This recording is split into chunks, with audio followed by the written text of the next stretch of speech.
Get out of my living room right now, my daughter-in-law. Chloe screamed the words so loudly they echoed off the custom crown molding of the home I had built from the ground up. I looked at my son Terrence, the boy I had sacrificed everything for, expecting him to correct his wife. Instead, he started clapping his hands. "That is right, honey," he said. "Finally, someone is putting her in her place." He was about to say more, but I slowly placed my crystal wine glass on the table and looked him dead in the eye. "Are you sure you want to finish that sentence, Terrence? I am Loretta, 62 years old, and a retired catering business owner who thought she had finally earned a peaceful retirement. Before I continue this story about the ultimate family betrayal, let me know where you are watching from in the comments below.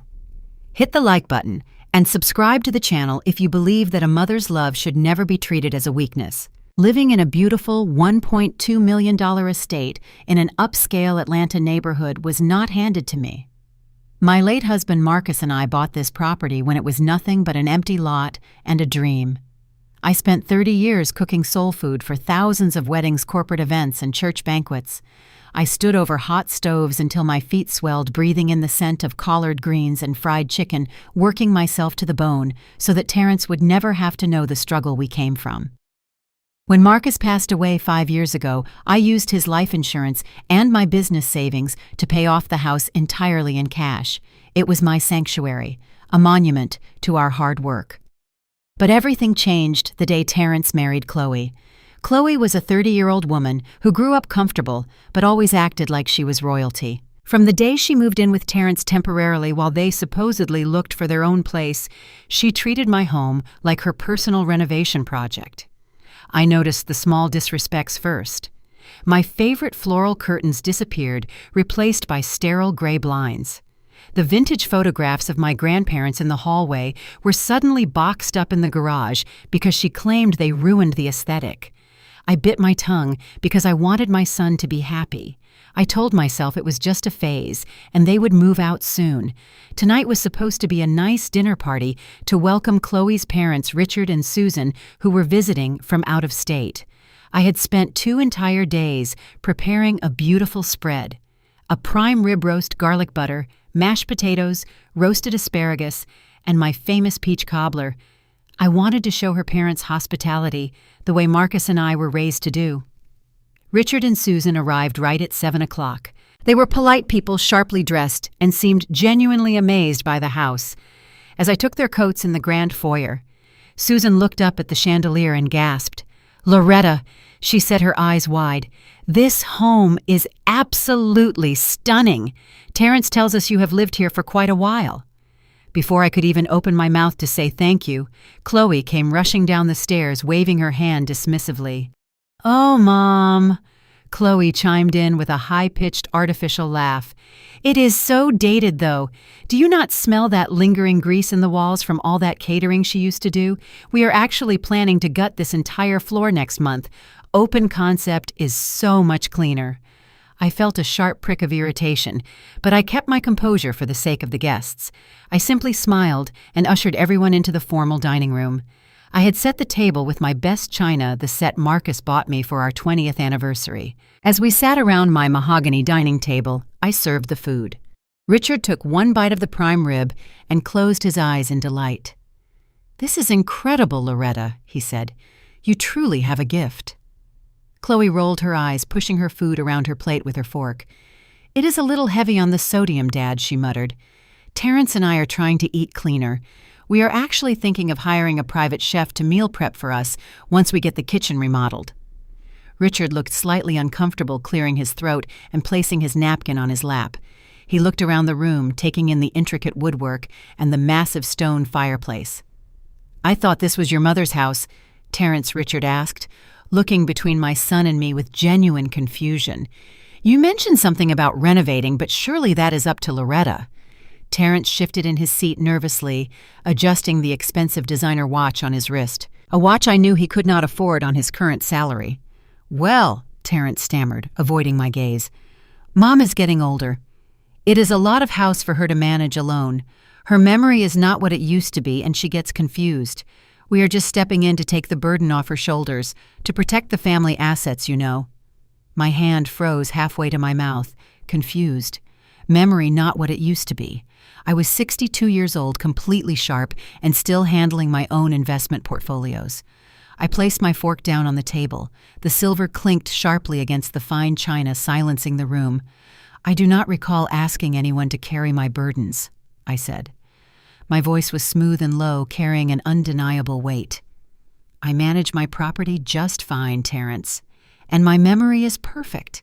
I remember exactly who paid for every single brick of this house." Chloe slammed her wine glass down on the table. A few drops of dark red liquid splashed over the rim, staining my pristine white tablecloth. "See, this is exactly what I am talking about," Chloe snapped, her face flushing an ugly shade of red. "You are so difficult and ungrateful. We let you stay here, we tolerate your old-fashioned hoarding, and you embarrass us in front of my parents." Susan gasped softly, reaching a hand out toward her daughter. "Chloe, please," Susan whispered, looking horrified by the outburst. "This is Loretta's home. You cannot speak to her that way." But Chloe was completely unhinged now. She stood up from her chair, knocking it backward, and pointed a shaking manicured finger directly at my face. "No, Mom, you do not understand what Terrence and I deal with. I am sick of her acting like she owns the place. She hovers over everything, she ruins the aesthetic of our home, and I am done compromising with a stubborn old woman. Get out of my living room right now." That was when the true betrayal happened. That was when my own flesh and blood, the son I had carried for 9 months and provided for his entire life, started clapping his hands. "That is right, honey," Terrence said, puffing out his chest and standing up next to his wife.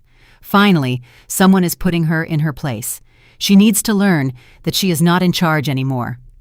He opened his mouth to continue his rant about how much they supposedly put up with. I did not yell. I did not cry. I did not give them the satisfaction of the angry stereotype they were so desperately trying to provoke. I calmly placed my crystal wine glass down, leaning forward just slightly in my chair. The room went completely silent. Richard and Susan were staring at their daughter and son-in-law in absolute shock. "Are you sure you want to finish that sentence, Terrence?" I asked. My tone was not angry. It was ice cold. It was the tone of a woman who had survived far worse storms than a spoiled daughter-in-law and an ungrateful son. Terrence swallowed hard. His fake confidence faltered for just a fraction of a second. He looked away, suddenly unable to meet my eyes. But Chloe was too arrogant to read the room. She was drunk on the false power she thought she possessed. She reached into her expensive designer handbag, sitting on the empty chair beside her. She pulled out a thick, folded piece of paper and threw it across the dining table. It slid across the mahogany wood and stopped right in front of my dinner plate. "You do not get to threaten us anymore, Loretta," Chloe sneered, crossing her arms over her chest with a victorious smirk. "We did things the legal way. We are the owners now. That is a formal eviction notice. You have exactly 30 days to pack up your rags and vacate our property." Richard stood up immediately, his chair scraping loudly against the hardwood floor. "What is going on here, Terrence?" Richard demanded, his voice thick with authority. "What is she talking about?" I ignored Richard. I ignored the gasps coming from Susan. I slowly reached out and picked up the folded piece of paper. I opened it. It was an official legal document from Fulton County. A notice to vacate. But it was not the text of the eviction that made my blood turn to ice. It was the signature at the very bottom of the page. Right there in black ink was Terrence Washington listed as the sole legal owner of my $1.2 million estate. The paper felt heavy in my hands. It was just a single sheet of standard white printer paper, but the weight of it felt like an anvil pressing down on my chest. I stared at the signature at the bottom. Terrence Washington, written in his sweeping, arrogant handwriting. I did not look at Chloe. I did not look at her parents, Richard and Susan, who were sitting frozen in their chairs. I kept my eyes locked on the son I had raised. I asked him quietly to explain what this was. I kept my voice perfectly level. Terrence adjusted his collar and leaned back in his chair, suddenly looking very proud of himself. He told me there was no need to make a scene. He said it was just a legal formality. He used the words asset protection, as if he were a seasoned financial advisor and not a man drowning in credit card debt. Terrence explained to the table that he had utilized the power of attorney. He claimed he enacted it to transfer the deed of the house into his name. He said he had to do it for my own good. He brought up my hospital stay from last October. I had gone in for simple dehydration after working a double shift catering a massive charity gala. I was there for one night. I received an intravenous drip and went home the next morning perfectly fine. But listening to Terrence tell the story, you would think I had been diagnosed with a terminal cognitive decline. He told Richard and Susan that I was slipping. He said I was no longer capable of managing a $1.2 million estate. He said the property taxes were too confusing for me, and he had stepped up as the man of the house to take the burden away from his fragile mother. I felt a cold fire burning in my stomach. He was sitting in the house my late husband built, eating the prime rib I bought with my own money, and telling strangers that I was incompetent. I wanted to scream. I wanted to flip the mahogany table and remind him that I paid for his college tuition with cash I earned frying chicken and baking pies. But I knew exactly what would happen if I raised my voice. Chloe was waiting for it. She wanted me to lose my temper so she could point her manicured finger and call me erratic. She wanted the angry black woman narrative to justify stealing my home. I refused to give her the satisfaction. Chloe saw that I was remaining calm, and it clearly aggravated her. She decided to push harder. She leaned across the table and wrinkled her nose, looking around my immaculate dining room with absolute disgust. She told me that I needed to be realistic. She said the house was outdated and embarrassing. She said the walls literally smelled like old soul food and grease. She told me the entire first floor needed to be gutted and completely sanitized before they could invite their real friends over. Sanitized. That was the word she used. She wanted to sanitize the home where I had raised my son, where Marcus and I had danced in the kitchen on Sunday mornings, where I had built a legacy from nothing. She spoke about my life work as if it were an infection that needed to be cured. Richard finally spoke up, looking deeply unsettled. He asked Terrence if this was entirely legal and appropriate. Richard said he was under the impression that they were buying the house from me so I could retire comfortably. Susan looked down at her plate, too ashamed to meet my eyes. Terrence quickly jumped in and assured his father-in-law that everything was perfectly legal and signed by a judge. He said I was just having an emotional reaction because change is hard for the elderly. I looked at my son. I saw the greed in his eyes. I saw the weakness. A mother knows her child better than anyone, and in that moment I knew Terrence was lying to everyone at that table, including his wife parents. I knew that whatever he was doing went far beyond a simple deed transfer. I slowly stood up from my chair. I smoothed the front of my dress. I looked at Richard and Susan and apologized for the disruption to their meal. I told them to please enjoy the rest of the dinner. Then I looked at Chloe and Terrence. I did not yell. I did not cry. I simply told them that they would need to clean up the kitchen themselves. I turned my back on them and walked out of the dining room. I could hear Terrence letting out a loud sigh of relief, telling the guests that my episodes usually pass quickly if I am just left alone to rest. I walked down the long hallway to my master suite. My footsteps made no sound on the thick carpet. I stepped inside my room and locked the heavy oak door behind me. The silence of my bedroom wrapped around me, but my heart was beating a steady, furious rhythm against my ribs. I did not sit down. I walked straight past my four-poster bed and entered the massive walk-in closet. At the very back of the closet, hidden behind a row of winter coats, was a heavy, steel, fireproof safe. Marcus had bought it 20 years ago to store our business cash, insurance policies, and important legal documents. Terrence knew the safe existed, but he did not know the combination. Only I did. I knelt on the floor and spun the cold metal dial, 3 to the left, 42 to the right, 17 to the left. The heavy bolts clicked into place, and I pulled the heavy door open. I reached into the bottom shelf and pulled out a thick manila folder labeled Estate Planning. My hands were perfectly steady. I opened the folder and sorted through the crisp legal papers. My birth certificate, Marcus' death certificate, the original deed to the house, and then I found what I was looking for. The power of attorney document. Last year, when I was in the hospital for that single night, Terrence had brought a lawyer to my bedside. He had tried to pressure me into signing a power of attorney, claiming it was just a precaution in case things took a turn for the worse. I had refused. I told him I was perfectly fine and did not need anyone managing my affairs. He had left the hospital angry, leaving the blank document behind on the bedside table. I had kept it and locked it in this safe just in case. I pulled the document out of the folder. I stared at the signature line. It was completely blank. Not a single drop of ink. There was no notary stamp. There was nothing. The truth washed over me like a bucket of ice water. Terrence had not used this document. He had forged my signature on a completely different power of attorney. He had found a corrupt notary or faked a stamp. He had committed federal fraud to steal my home. My own son had committed a felony against me so his spoiled wife could have an open-concept kitchen. A deep, unfamiliar resolve settled into my bones. The love I had for my son was fighting a losing battle against the betrayal I was experiencing. I knew what I had to do. I needed to call Marcus. Not my late husband, but my oldest friend, Marcus James, who happened to be one of the most ruthless real estate attorneys in the state of Georgia. I knew Marcus would know exactly how to quietly investigate a forged deed without tipping off Terrence. We needed to build an ironclad case. I walked over to the nightstand next to my bed and picked up the cordless landline phone.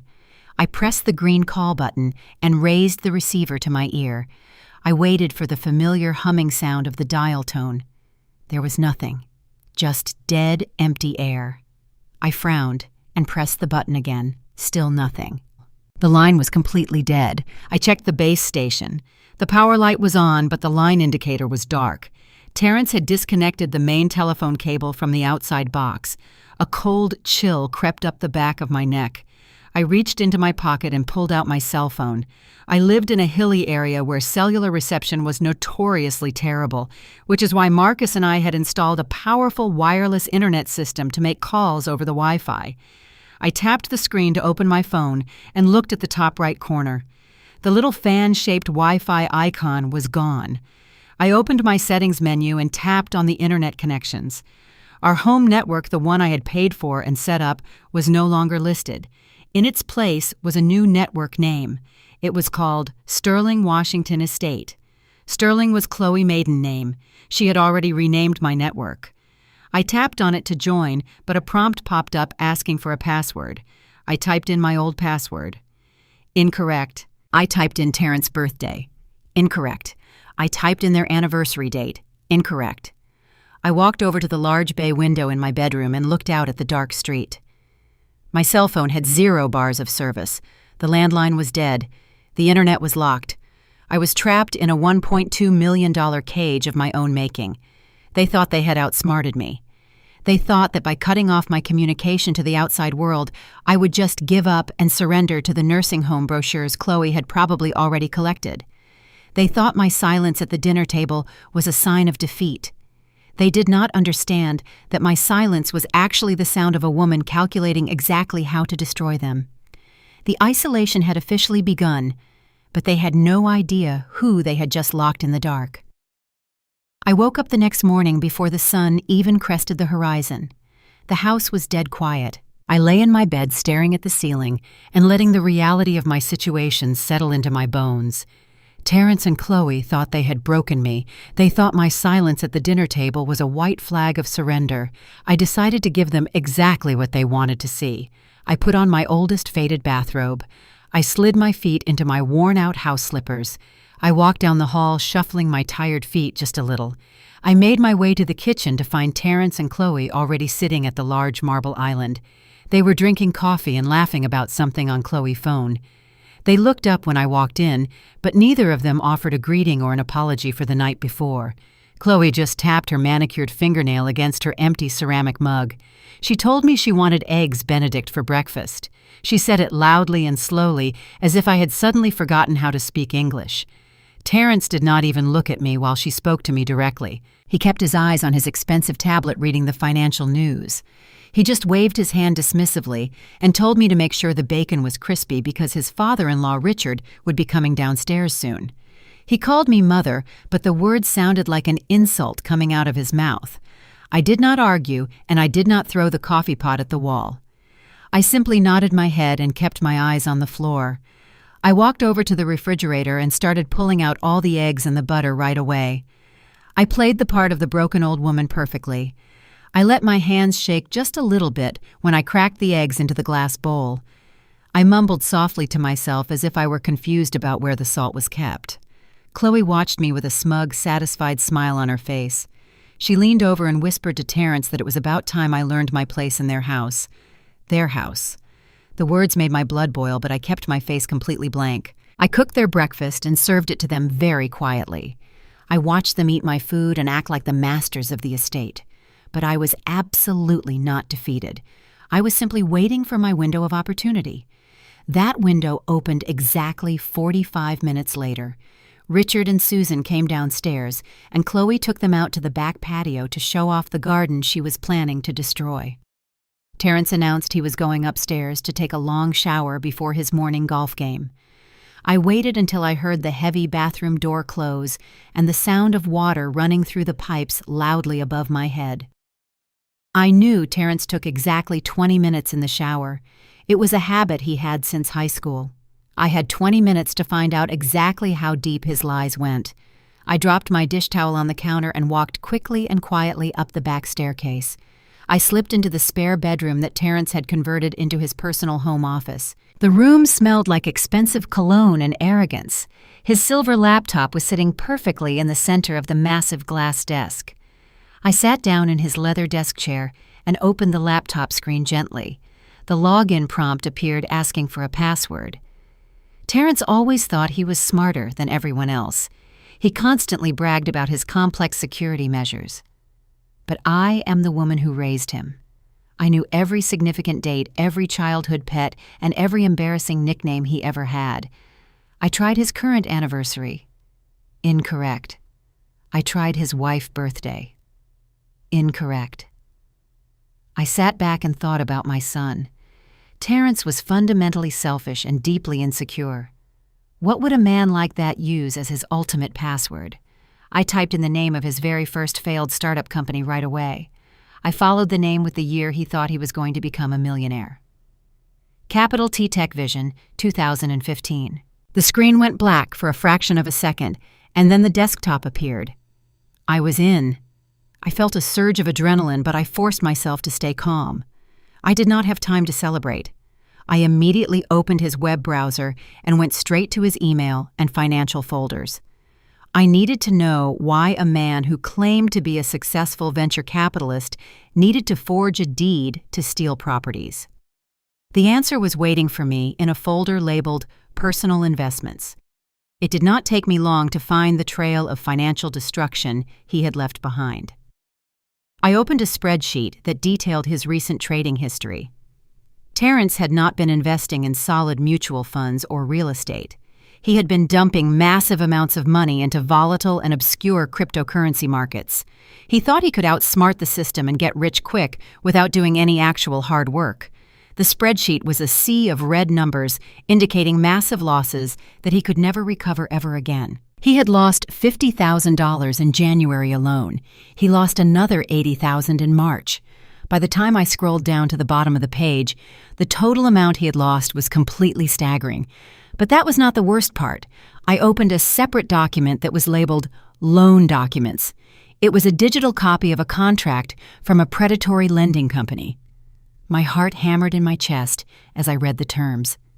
Terrence had taken out a massive second mortgage on my house, a second mortgage for exactly $400,000 in total. He had used the forged power of attorney to steal my home and then immediately used the property as collateral to get a loan to cover his massive cryptocurrency debts. The monthly payments on the loan were astronomical. There was no way Terrence could afford them on his legitimate salary. He was bleeding money, and he had tied an anchor around the neck of my beautiful home to save himself from drowning. I sat there in the quiet office staring at the screen and feeling a deep, profound sense of absolute disgust. My son was not just a simple thief. He was a reckless fool who had gambled away his future and tried to use my life savings to pay the house. He was willing to throw me into an underfunded nursing home so he could keep pretending to be a wealthy businessman for his snobby wife and her country club friends. I quickly forwarded the loan documents and the investment spreadsheets to a secure email address I had set up years ago for my catering business. I deleted the sent messages from his outbox so he would never know I had found them. I then checked my own watch.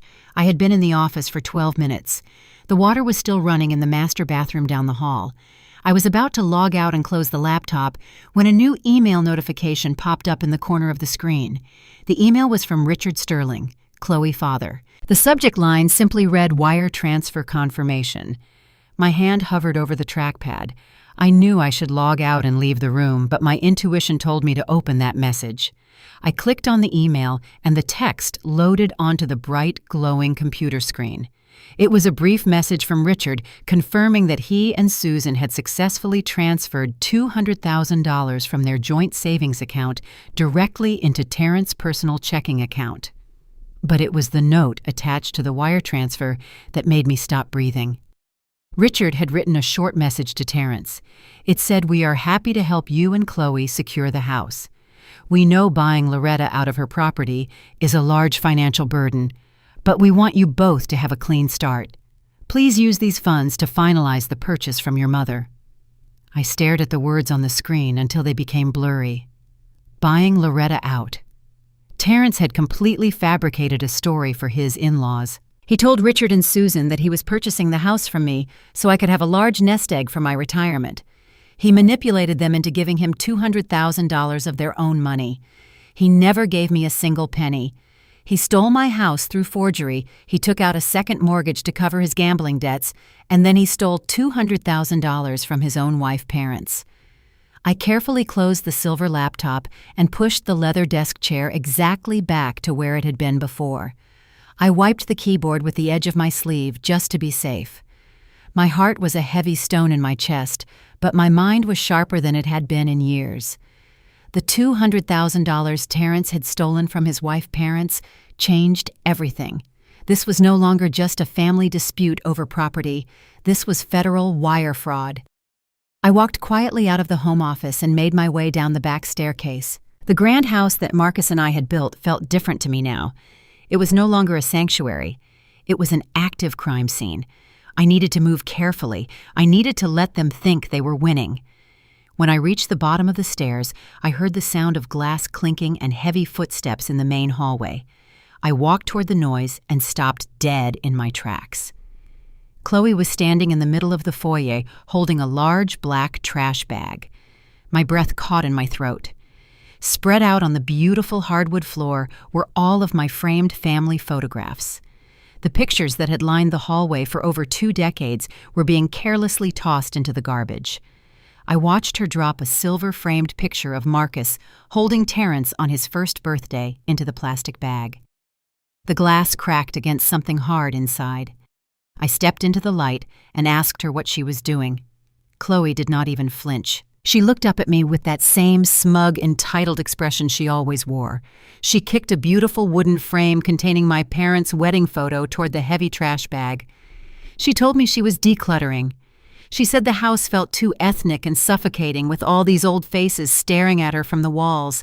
She used the word ethnic like it was a disease. She said she had ordered some custom minimalist canvases to replace them. Sterile modern art with no soul and no history. Just blank geometric shapes to match her blank empty heart. I felt a hot flash of pure rage burning behind my eyes. Those photographs were the only physical memories I had left of Marcus. They were the visual history of our entire family. I wanted to snatch the bag out of her hands and physically throw her out the front door. But the image of that forged loan document flashed in my mind. If I reacted now, she would call the police and tell them I was being violent. She would use it as proof that I was unstable. I forced my hands to relax and stay by my sides. I did not say a single word about the pictures. I simply turned around and walked into the kitchen to pour myself a glass of water. Chloe was not satisfied with my silence. She wanted a reaction. She wanted to see me break. I heard her drag the heavy trash bag down the hall and drop it by the front door. A few seconds later, she strutted into the kitchen. Her heels clicked sharply against the imported Italian tile. She walked right up to the marble island where I was standing and slammed a stack of glossy pamphlets down on the counter. They slid across the smooth stone and stopped right next to my hand. I looked down. The brochures featured sad-looking elderly people sitting in wheelchairs staring blankly at television screens. Chloe crossed her arms over her chest and tilted her head. She told me she had done some research for me since Terrence was too busy with his important work to deal with it. She tapped her long manicured fingernail against the top brochure. It was for a state-run facility on the other side of town, in a neighborhood notorious for high crime rates and underfunded social services. The place was known for terrible living conditions and neglect. She said she had called them, and they had an open bed in a tiny shared room. She smiled sweetly and said it was a perfect fit for my budget now that I had no assets to my name. I picked up the brochure. The paper felt cheap and thin between my fingers. I looked at the images of the cramped linoleum rooms and the dreary dining hall. I had spent my entire adult life providing for my family, so I would never have to be a burden to anyone.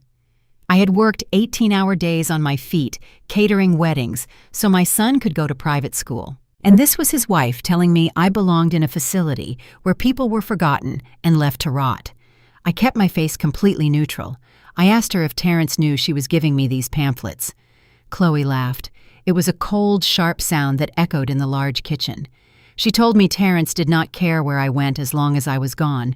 She said he was exhausted from pretending to respect my outdated lifestyle. She leaned in closer so I could smell her expensive floral perfume. It was an overpowering scent that made me slightly nauseous. She looked me right in the eyes and delivered her absolute ultimatum. She told me I had until Friday to pack my things and voluntarily check myself into that facility. If I was still in the house by Friday evening, she was going to call the police and have me removed for trespassing. She reminded me that they had the legal eviction notice and the deed was in Terrence's name. She said the police would not care about my sob story. They would only look at the paperwork. She said they would physically drag me out of my own home in handcuffs if they had to. She told me to think about how embarrassing it would be for the neighbors to see the great Loretta Washington being hauled away like a common criminal. She said it was time for me to face reality and accept that I was a guest who had overstayed her welcome. She told me the era of my family was over and this was her house now. I listened to every single word she said. I memorized the cadence of her voice and the cruelty in her eyes. I let her feel powerful. I let her believe she had completely cornered me. When she finally finished her little speech, I took a slow, deep breath. I reached out and neatly stacked the glossy brochures into a perfect pile. I pulled them toward me and held them gently to my chest. I looked up at Chloe. I did not glare. I did not cry. I let a warm, gentle, and deeply maternal smile spread across my face. It was the kind of smile you give to a misbehaving toddler who does not know any better. I looked at her with genuine pity. I said the words she had been waiting to hear all morning. I will start packing. Her eyes widened in surprise for a fraction of a second before a massive, victorious grin took over her face. She practically vibrated with excitement. She told me it was the smartest decision I had made in years. She told me to make sure I took all my old pots and pans with me because she was bringing in professional chefs from now on. She turned around and practically skipped out of the kitchen humming a cheerful tune as she walked away to plan her victory party. I stood alone in the kitchen, listening to the sound of her heels fading away down the hall. My smile instantly vanished. The warmth left my eyes entirely. I placed the cheap brochures back on the marble counter. I reached my right hand slowly into the deep pocket of my faded bathrobe. My fingers brushed against the small rectangular device I had purchased online a few weeks ago when I first suspected Terrence was hiding something from me. It was a high-grade digital voice recorder no larger than a pack of chewing gum. I pulled the small black device out of my pocket and pressed my thumb against the tiny red button. The screen illuminated with a faint glow showing that it was recording. I crouched down next to the large marble kitchen island. I reached underneath the heavy stone overhang, right where Chloe always sat, to drink her expensive wine and plot her cruel little schemes. I used a piece of strong, double-sided tape to stick the recorder securely into a hidden wooden groove. They thought I was just a defeated old woman. They had no idea their entire downfall was now being recorded right underneath their very own kitchen island. I smiled to myself and walked away very quietly. I waited until Tuesday afternoon to make my move. Chloe had left the house to go to her expensive Pilates class, and Terrence was at his downtown office pretending to be a successful businessman. I called a private car service and had the driver park 2 blocks away from my estate so the neighbors would not see me leaving. I walked down the long driveway, keeping my head high. I wore a sharp navy blue tailored suit. I was not going to meet my attorney looking like the defeated old woman my daughter-in-law wanted me to be today. I climbed into the back of the black town car and gave the driver the address for downtown Atlanta. I sat in the quiet, air-conditioned back seat, watching the city pass by through the tinted windows. I felt a strange sense of calm washing over me. For the past few days, I had been a prisoner in my own home, playing the part of a confused and helpless victim. But today, I was taking my power back. I was going to war. The law firm of Marcus James was located on the 40th floor of a sleek glass building. Marcus and I had known each other for over 30 years. We both grew up in the same working-class neighborhood. When my late husband and I started our catering business, Marcus was the one who helped us draft our very first corporate contracts. He was a brilliant man with a razor-sharp mind and a reputation for completely destroying his opponents in the courtroom. He was one of the few people in this world I trusted with my life. The receptionist smiled and ushered me directly into his massive corner office. Marcus was sitting behind a heavy wooden desk. He was surrounded by leather-bound law books. He looked up and a warm smile spread across his face, but it faded the second he saw the cold, hard look in my eyes. He stood up and walked around the desk to give me a brief hug. He asked me what was wrong. I did not waste any time with small talk. I opened my leather briefcase and pulled out the thick stack of documents I had printed from my secure email account. I laid the forged power of attorney, the predatory second mortgage contract, and the printed email showing the stolen $200,000 from Richard right in the middle of his desk. I told Marcus to read everything. I sat down in the leather guest chair and waited while he put on his reading glasses. The room was completely silent, except for the sound of papers rustling. I watched his face change from confusion to deep concern, and finally to absolute cold fury. Marcus took his glasses off and rubbed the bridge of his nose. He looked at me and said he could not believe Terrence would do something so incredibly foolish and cruel to me today. I told him my son was gone, and the man living in my house was just a greedy stranger. Marcus picked up the forged power of attorney document and studied the signature. He told me this was a clear-cut case of forgery and elder fraud. He said we could take these documents to the police right now and have Terrence arrested by the end of the day. But Marcus warned me that because it was a first offense and Terrence was my son, a sympathetic judge might just give him a light sentence or a simple probation plea deal. He said Terrence could claim he was acting in my best interest and try to drag the case out for years in civil court. I shook my head immediately. I told Marcus that a light sentence was completely unacceptable. Terrence and Chloe had tried to throw me into a destitute nursing home and erase my entire existence. I wanted them to lose absolutely everything. Marcus leaned back in his chair and steepled his fingers together. He told me that if I wanted absolute destruction, we needed to look deeper into the massive financial mess Terrence had created for himself recently. He turned toward his computer monitor and opened a secure legal database. He typed in Terrence's name and social security number. Marcus was an incredibly thorough attorney, and he had access to financial records that the general public could never see. We sat in silence for almost 20 minutes while he combed through property records, loan applications, and credit reports. Suddenly, Marcus stopped scrolling and leaned closer to the screen. He let out a low whistle of disbelief. He turned the monitor so I could see it. He told me that the second mortgage was just the very small beginning. It was just the tip of the iceberg. Terrence was currently in the final stages of securing a massive commercial real estate loan for $3 million. He was using my house and the fake deed as collateral to secure the funding. But he did not have the credit score to get approved on his own, so he had brought in a cosigner. The cosigner listed on the pending application was his father-in-law, Richard Sterling. Terrence was going to drag Chloe's father into a $3 million fraudulent loan without telling him the absolute full truth. Marcus explained the gravity of the situation. He said that right now Terrence had committed state-level fraud. But if Terrence signed those commercial loan documents and submitted them to the federal bank with Richard's signature attached, it would immediately become federal wire fraud and bank fraud. It would become a massive felony that carried a mandatory federal prison sentence. Marcus looked at me and asked what I wanted to do. He warned me that if Terrence completed the loan, it could legally entangle the house for several long months. But it would guarantee that Terrence went to federal prison and lost absolutely everything. I looked out the floor-to-ceiling window at the Atlanta skyline.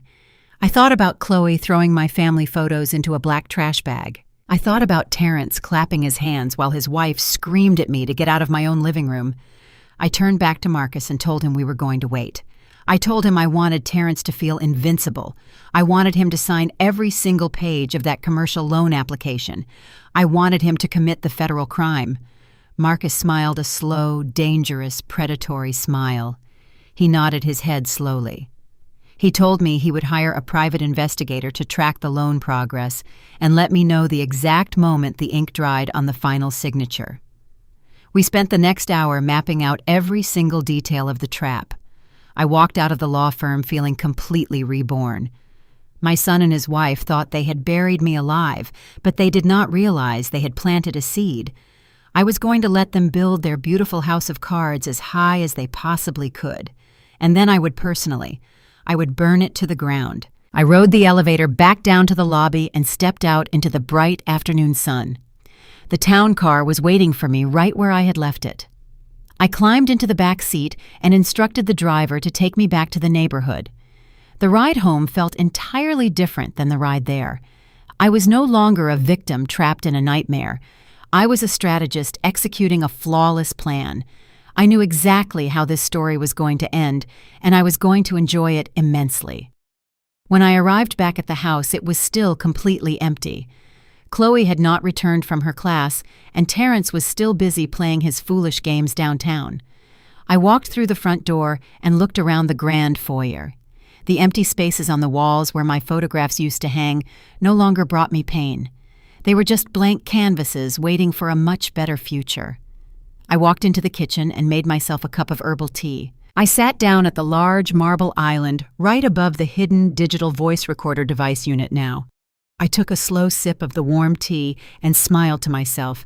Terrence and Chloe had severely underestimated the woman who built this empire from scratch. They mistook my silence for weakness and my age for incompetence. They were about to learn a very painful lesson about loyalty and greed. The trap was officially set, and all I had to do now was wait for them to eagerly walk right into it. I finished my tea and went upstairs to put my faded bathrobe back on. It was time to return to my role as the helpless victim tonight. Sunday morning arrived with a bright heat over Atlanta.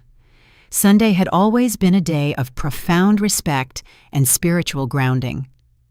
Marcus and I raised Terrence in the pews of Greater Hope Fellowship, an African-American church where the congregation felt like family. I dressed in my finest lavender suit and clasped my favorite string of pearls around my neck. I looked in the mirror and saw a woman of strength and dignity. I did not look like a woman who belonged in a nursing facility. Terrence and Chloe decided to accompany me to service today. This was highly unusual. Terrence usually spent his Sunday mornings on the golf course, while Chloe spent hers at an exclusive brunch spot sipping mimosas. But today they had a specific agenda. They needed to lay the groundwork for my disappearance. If I vanished from my home and ended up in a facility, they knew my church family would start asking questions. So they put on their Sunday clothes and played the devoted children. We rode to the church in Terrence's expensive sedan. The car ride was quiet. Chloe sat in the passenger seat scrolling through her phone and adjusting her designer hat. She wore a modest beige dress out of character for her. Terrence gripped the steering wheel with tense hands. He told me to hold his arm when we walked up the steps to the sanctuary. He wanted everyone to see how well he was taking care of his mother. I nodded and looked out the window. When we arrived at Greater Hope Fellowship, the parking lot was full of familiar faces. The air was filled with warm greetings. As soon as we stepped out of the car, Terrence linked his arm through mine. He patted my hand with fake affection and plastered a charming smile across his face. Chloe walked on my other side, carrying my Bible as if I were too weak to hold it myself. We walked up the steps and were greeted by the usher board. Sister Beatrice, a woman I had known for over 20 years, rushed over to us. She gave me a warm hug and looked at Terrence with delight. She told Terrence it was a blessing to see him today. Terrence smiled handsomely and told her that family was his absolute priority. He said he wanted to make sure his mother was surrounded by love in her twilight years. Chloe chimed in and placed a hand on her chest. She told Sister Beatrice that they had moved in to help me manage my daily routine. I stood there listening to their lies and feeling a sickening twist in my stomach. They were using my sacred space to build their false narrative. They were planting seeds of doubt among my friends and community. I smiled at Sister Beatrice and told her I was doing just fine. We made our way into the sanctuary and took our seats in the third row. The choir began to sing, and the music swelled, filling the room with powerful, vibrant energy. For the next 2 hours, I sat between my betrayers. I watched Terrence raise his hands in fake worship. I watched Chloe politely clap along to the music disconnected from the spirit of the room.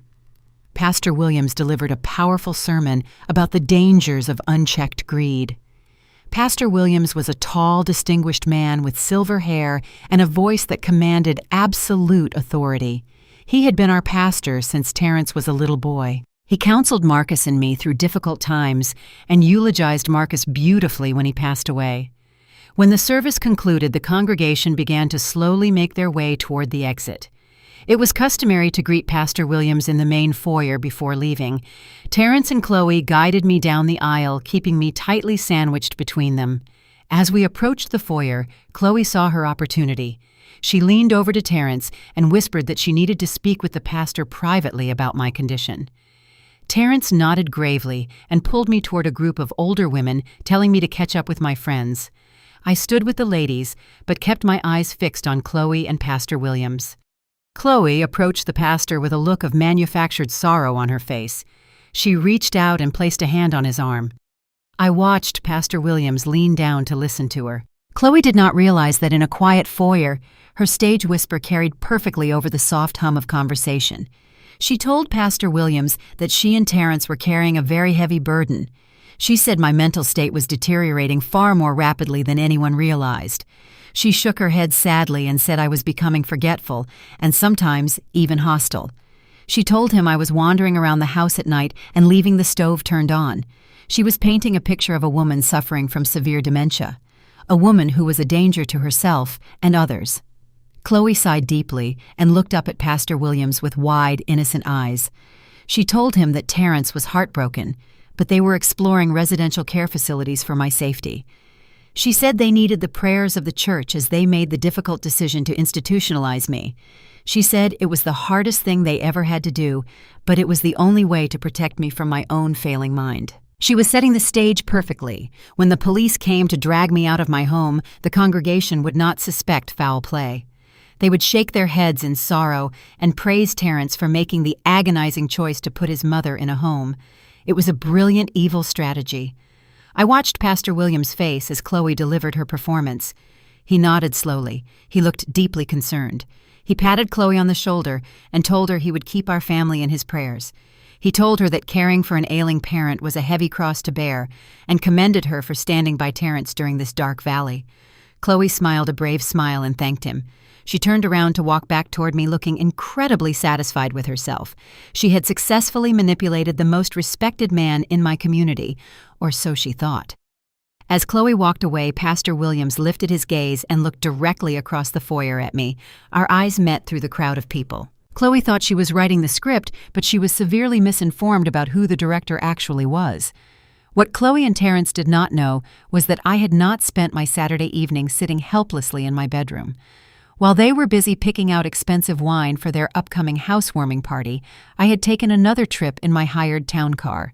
I had driven straight to the church parsonage and sat in Pastor Williams' private study for 2 full hours. I had not gone to him for spiritual comfort. I had gone to him with hard, undeniable evidence. I had laid the forged power of attorney documents across his oak desk. I had shown him the predatory commercial loan applications Terrence was trying to secure. I had played the secret audio recording of Chloe talking about throwing my family legacy in the garbage and tossing me into a destitute state-run facility. I had exposed every single lie they had ever told. Pastor Williams had wept. He had wept for the betrayal of a son he had baptized, and he had prayed with me for the strength to endure the storm that was coming. We had agreed that he would play along with whatever narrative they tried to spin until the trap was perfectly sprung. We needed to let their pride swell before their ultimate fall. So standing in the bright sunlight of the church foyer, Pastor Williams looked at me. His face was a mask of pastoral concern for the benefit of anyone watching. But in his eyes there was a fierce protective fire. He saw me not as a frail, confused, elderly woman, but as a fierce mother preparing to reclaim her kingdom from thieves. I stood quietly clutching my purse. Inside that purse was the digital voice recorder that had just captured Chloe's slanderous conversation. I tightened my grip on the handle. I looked Pastor Williams right in the eye and gave him a microscopic knowing nod. He blinked once in silent agreement and turned away to greet the next parishioner. Chloe reached my side and took my arm tightly. She smiled and spoke in that slow, patronizing tone reserved for the elderly. She told me it was time to rest my tired mind. I smiled back with genuine warmth. I told her I was ready to go. The trap was set. The house of the Lord had just witnessed the final nail driven into their coffin. Wednesday morning arrived with the heavy humidity typical of late summer in Atlanta. I was sitting by the window in my bedroom watching the gardener load his equipment into his truck. Chloe had fired the landscaping company Marcus and I had used for 15 years because she said their work looked too traditional. She had hired a new crew to rip out the beautiful hydrangeas and replace them with sharp, angular shrubs that looked like they belonged in front of a corporate office building. I watched them tear the roots out of the soil, feeling a dull ache in my chest, but I quickly pushed the sadness away. Today was not a day for mourning. Today was the day the first real trap was going to spring shut. I heard the sharp clicking of Chloe heels marching down the hallway. She did not bother to knock. She simply pushed my bedroom door open and stood in the doorway holding a steaming cup of expensive coffee. She was dressed in a pristine white tailored suit with her blonde hair pulled back tightly. She looked me up and down with absolute disgust. I was wearing my faded floral bathrobe and holding a worn-out Bible in my lap. She told me I needed to stay completely hidden in my room for the next 3 hours. She said an extremely important man was coming to the house, and she did not want me wandering around confusing him or making the place smell like old medicine. She explained that the man was a senior real estate appraiser from a major commercial bank. She said Terrence was finalizing a massive business deal, and the bank needed to verify the value of the estate before they released the funds. Chloe leaned against the doorframe and took a slow sip of her coffee. She smiled her wicked little smile and told me that once this deal was approved, she and Terrence would be moving into a completely different tax bracket. She said they would finally have the capital to gut the entire house and erase every single trace of my existence from the property. She told me to keep my door locked and not to make a single sound until the appraiser drove away. I nodded slowly, looking down at my hands. I told her I would stay out of her way. Chloe rolled her eyes and pulled the door shut loudly behind her. As soon as I heard the latch click into place, my entire posture changed. I stood up straight and walked over to my heavy oak dresser. I opened the bottom drawer and reached under a stack of folded winter sweaters. I pulled out a single sheet of stiff legal paper that my attorney Marcus had quietly delivered to me the night before. It was a formal notice of lis pendens. For those who do not know, a lis pendens is a legal public notice that a property is currently the subject of a pending lawsuit. Marcus had filed a quiet civil suit challenging the validity of the power of attorney and the deed transfer. He did it in a way that would not immediately alert Terrence, but the public record was now officially stamped. Any bank, any lender, and any appraiser doing their due diligence would eventually find it. But I did not want to wait for them to find it in a computer database days from now. I wanted to drop the bomb directly into their laps today. I folded the heavy document carefully in half and tucked it into the deep pocket of my bathrobe.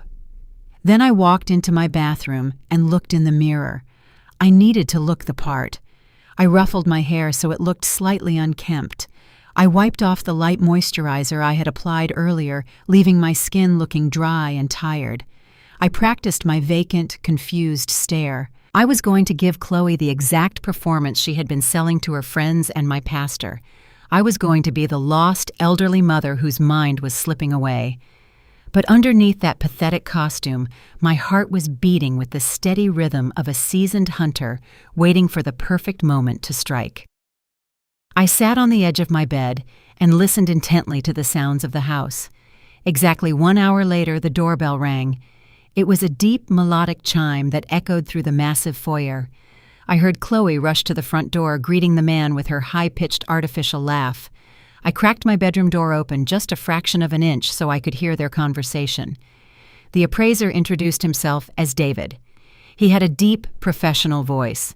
Chloe immediately started talking fast, offering him sparkling water and bragging about the imported Italian marble she planned to install in the kitchen. She led him into the formal living room directly beneath my bedroom. I gave them exactly 15 minutes to get comfortable. I knew David would be measuring the rooms, noting the crown molding, and evaluating the expensive hardwood floors. I walked out of my bedroom and made my way down the back staircase, gripping the handrail tightly and shuffling my feet. I went straight to the kitchen. I prepared a beautiful silver serving tray. I placed 2 delicate porcelain teacups on the tray, along with a matching teapot and a small plate of shortbread cookies. I made sure my hands were shaking just enough to make the teacups rattle softly against the silver metal. I walked out of the kitchen and slowly entered the formal living room. Chloe was pointing at the massive stone fireplace, explaining how she wanted to paint it pitch black. David was standing next to her, holding a thick wooden clipboard and writing notes with a silver pen. He was a tall man, wearing a gray suit and thick-framed glasses. When the teacups rattled, Chloe stopped talking and whipped her head around to look at me, her face instantly flushed with pure, furious panic. She had explicitly ordered me to stay upstairs, but here I was ruining her perfect presentation. I did not look at her. I looked at David with a wide, confused smile. I spoke in a high, fragile voice. I told him I brought some warm tea for the guests. I said my husband Marcus always liked to have tea when the bankmen came to visit. Chloe rushed toward me, her eyes wide with barely contained rage. She grabbed my arm hard enough to leave a bruise. She forced a painfully fake smile onto her face and looked at David.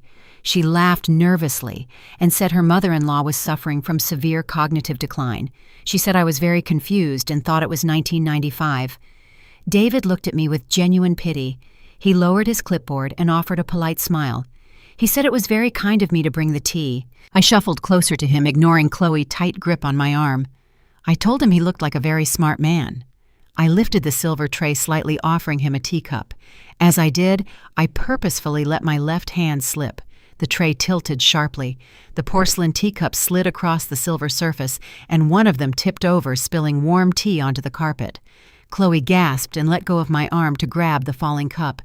In that brief moment of absolute chaos, while Chloe was distracted by the spilling tea, I reached into the deep pocket of my bathrobe.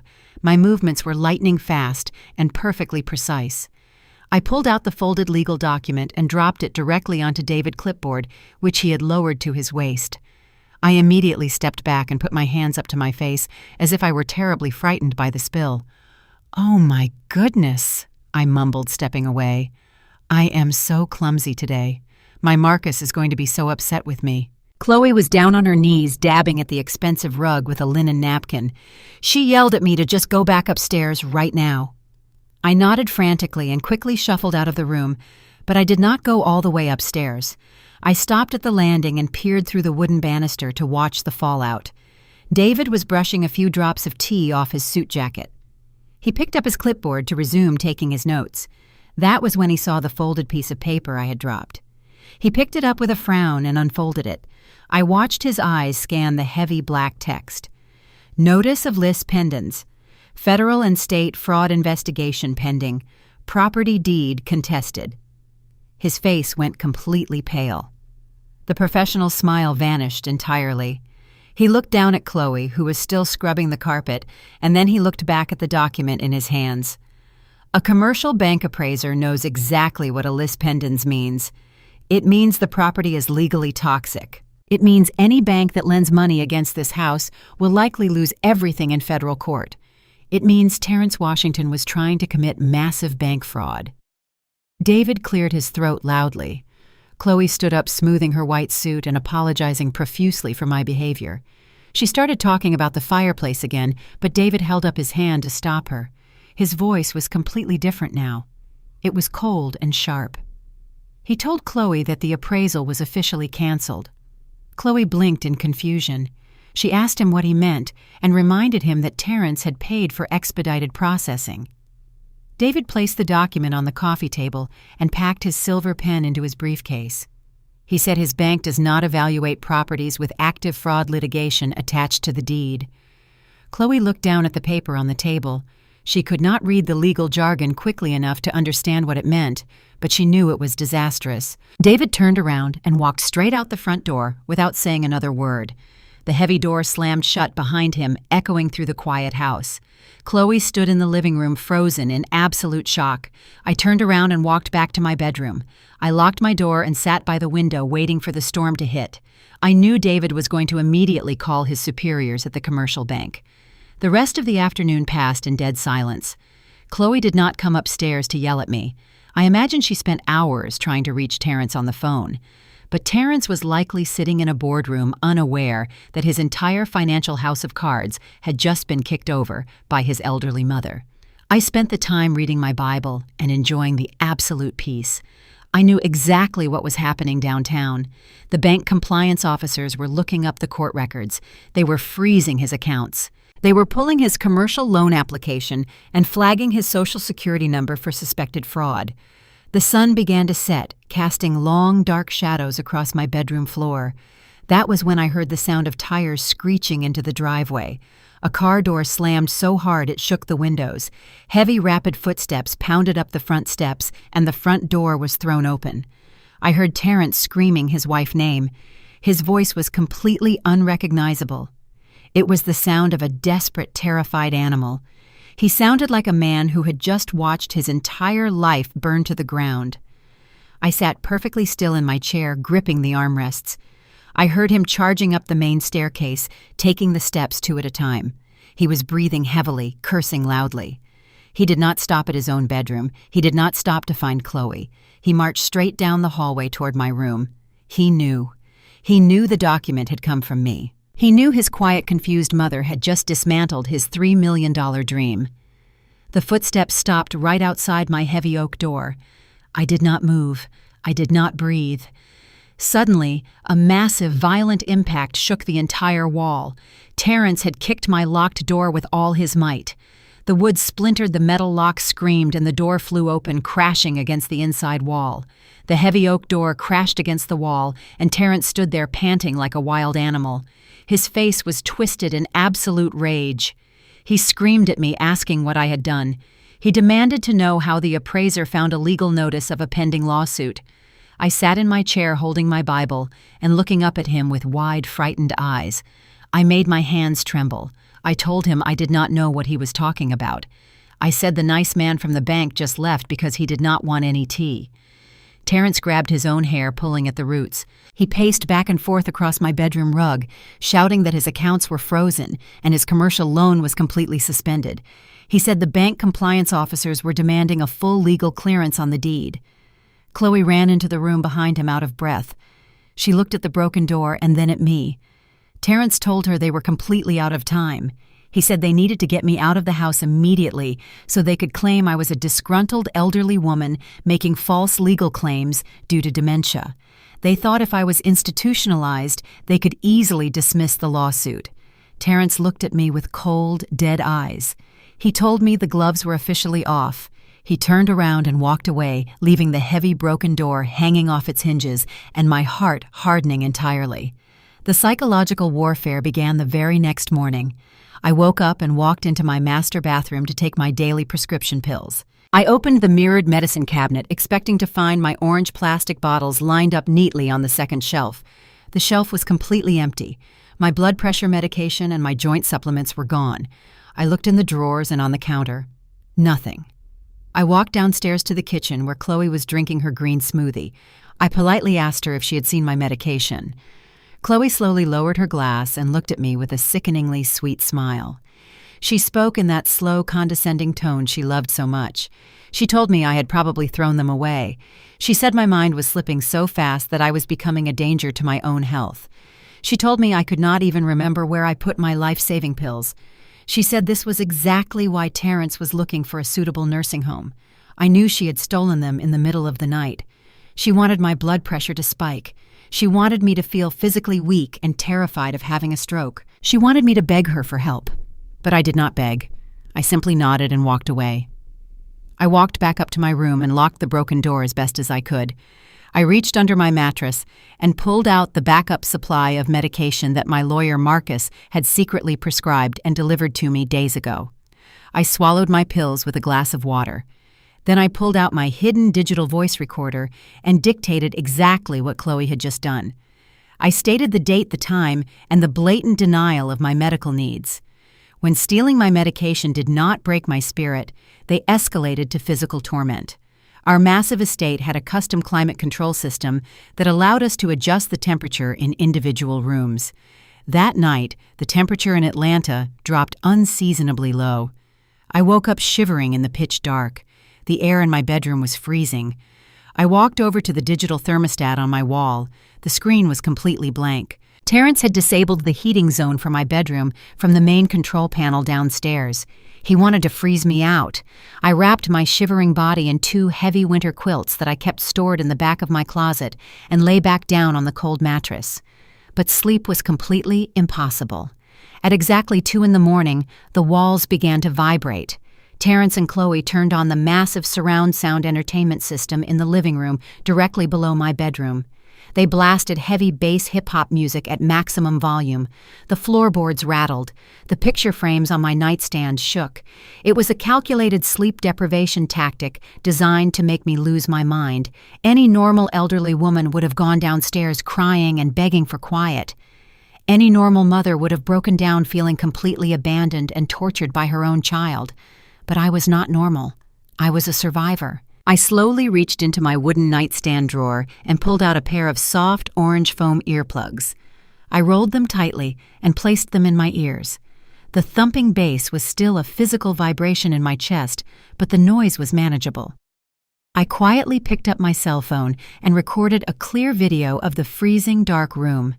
I filmed the blank thermostat showing the freezing temperature. I filmed the water in my bedside glass rippling from the heavy bass of the music below. I narrated the video in a calm, steady voice, documenting the elder abuse taking place at 2 a.m. I knew every shivering night was just another month added to Terrence's federal prison sentence. I closed my eyes and let the vibrations rock me to sleep. This cruel routine continued for 3 brutal days. Every morning, Chloe would look at me expecting to see a shattered, exhausted old woman begging for mercy. Every morning, I gave her exactly what she wanted to see. I kept my head down. I wore my oldest clothes and let dark circles form under my eyes. I looked completely defeated. Terrence avoided me entirely, treating me like a ghost that was already being exorcised from the property. He spent his days making frantic phone calls trying to appease the commercial bank executives who were breathing down his neck. He thought that if he could just get me out of the house by the weekend, he could sweep the legal notice under the rug and save his fraudulent loan. Thursday morning arrived with a bright, cheerful sun that completely contradicted the dark, evil energy inside my home. I was sitting in the kitchen sipping a cup of hot water with lemon. Chloe strutted into the room wearing a bright pink designer dress. She looked incredibly energized and triumphant. She poured a cup of expensive coffee and leaned against the marble island right above where my secret voice recorder was capturing every word. She looked at my tired face and smiled a wide, predatory grin. She told me that the week had been very stressful, but things were finally falling perfectly into place. She said Terrence had spoken to a judge and my removal from the property was completely imminent. She said I was entirely out of options. She took a sip of her coffee and let out a dramatic sigh of relief. She told me that because this was our final weekend together, they were going to throw a massive celebration. She announced that this Saturday night they were hosting a lavish housewarming and investment party. She said they were inviting all of Atlanta elite society, investors, bankers, local politicians, and all of her wealthy country club friends. She said they were going to formally announce their new business ventures and celebrate the official transfer of the estate into their names. She looked me directly in the eyes and told me I was going to stay locked in my bedroom for the entire night. She said she did not want my depressing presence ruining the aesthetic of her high society debut. She told me that on Sunday morning, a transport van would arrive to take me to the state-run nursing facility. She said it was the absolute end of the line for me and my miserable existence. I looked down at my hands, letting my fingers tremble a little bit against the warm ceramic mug. I whispered quietly to her that I completely understood all of her cruel commands. Chloe laughed a sharp, cruel laugh and walked out of the kitchen, humming to herself. She genuinely believed with every fiber of her arrogant being that she had finally won this silent war against me. She believed she had successfully broken my mind, my spirit, and my legacy. She thought Saturday night was going to be the crowning achievement of her shallow, greedy life. She had absolutely no idea that she had just hand-delivered the perfect stage for my final act of vengeance. She wanted a massive captive audience filled with Atlanta elite and powerful financial investors. I was going to make sure they got a spectacularly humiliating show that they would never, ever forget for the rest of their miserable lives. Friday arrived with chaotic energy consuming the estate. Chloe frantically barked orders at florists. She was too focused on orchids to notice me slipping out the back. I had shed my faded bathrobe. I wore a pristine beige suit. I walked down the street and climbed into the back of a waiting private town car. I had a very important meeting to attend. I had sent a private text message to Chloe parents Richard and Susan early that morning asking them to meet me at an exclusive coffee shop in Buckhead. I told them it was an extreme financial emergency regarding our children. The coffee shop was dimly lit. I sat in a corner waiting. I did not have to wait long. Richard and Susan walked through the glass doors looking tense and uncertain. Richard valued honesty, while Susan tried to keep peace. They believed I had severe dementia. Seeing me sharp and coherent caused visible confusion on their faces. They sat down looking cautiously curious. I thanked them for coming. I knew what they were told about my mental state. I assured them my mind was completely sharp. Richard frowned slightly and adjusted his posture. He asked why Terrence lied. Chloe had called them in tears about managing my health. I showed no anger. I opened my briefcase. They were not dealing with a medical crisis. I told him they were trying to cover up a massive financial crime. I pulled out the first document. It was their wire transfer confirmation. I slid the paper across the smooth wooden table. I asked Richard to confirm that he and Susan had wired $200,000 to Terrence a few months ago. Richard nodded slowly. Terrence had asked for a loan. He said Terrence claimed he was buying my $1.2 million estate directly from me so I could have a large liquid nest egg for my retirement. They wanted to help the young couple while ensuring my financial comfort. He said he believed he was doing a noble thing for our combined family. I looked at Susan, who was nodding along with her husband. I took a slow breath and pulled out the second stack of papers from my briefcase. I placed the detailed bank statements and the cryptocurrency trading logs directly in front of Richard. I told him to look at the dates and the amounts. I explained that Terrence never gave me a single penny of their money. I told them the house was never purchased. Richard picked up the bank statements and his eyes scanned the highlighted rows of numbers. He saw the exact date the $200,000 entered Terrence's checking account. And then he saw how that exact same amount was immediately transferred out into a volatile overseas cryptocurrency exchange over the next 4 days. He saw the massive sea of red numbers indicating total financial loss. Richard's face turned a pale shade of gray. The reality of the situation was beginning to sink in. He realized that his son-in-law was a degenerate gambler who had completely squandered their generous family loan on worthless digital coins. Susan covered her mouth with her hand and let out a soft gasp. She asked how Terrence got the title to the house if he never actually bought it from me. That was the moment I pulled out the forged power of attorney document. I laid the legal paper on the table right next to the bank statements. I pointed to the signature line at the bottom. I told them that while I was in the hospital for a minor dehydration spell last year, Terrence had tried to force me to sign away my rights. I told them I refused. But Terrence took this blank document, forged my signature, and used a corrupt notary to illegally transfer the deed of my house entirely into his own name. I watched the horror wash over Richard and Susan. They were looking at absolute proof of state-level fraud and elder abuse. I told them how Chloe had been actively participating in the cover-up. I explained how they had stolen my blood pressure medication, turned off the heat in my bedroom, and blasted heavy music in the middle of the night to physically and mentally break me. I told them Chloe had brought me brochures for a destitute state-run nursing facility, threatening to have the police drag me out of my own home if I did not leave voluntarily by Sunday. Susan began to cry silently. Tears streamed down her face as she realized the absolute cruelty her own daughter was inflicting on a helpless woman. She apologized to me over and over again, her voice trembling with genuine shame and heartbreak, but Richard was not crying. Richard was a man of fierce principles, and his sorrow rapidly transformed into a cold, burning rage. His hands curled into tight fists resting on the table. The veins in his neck were visibly pulsing. He had worked his entire life to build his wealth and protect his family reputation. Finding out that his daughter and son-in-law were criminals who had stolen from him and tortured an elderly woman was pushing him to his absolute limit. He told me he was going to destroy Terrence. He said he was going to hire the best lawyers in Atlanta and sue him for every single cent he had stolen. But I knew I had to deliver the final and most devastating piece of evidence. I reached into my briefcase one last time. I told Richard that suing Terrence for the $200,000 would be a waste of his time because Terrence had absolutely nothing left to take. I pulled out the commercial loan application. It was the document Marcus had uncovered showing Terrence attempting to secure a $3 million line of credit using my stolen house as collateral. I slid the thick application across the table.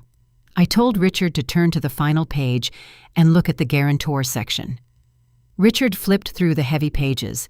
His eyes locked onto the bottom paragraph, and the color completely drained from his face. He stopped breathing for a few seconds. Terrence had listed Richard Sterling as the primary financial co-signer on the fraudulent $3 million commercial loan.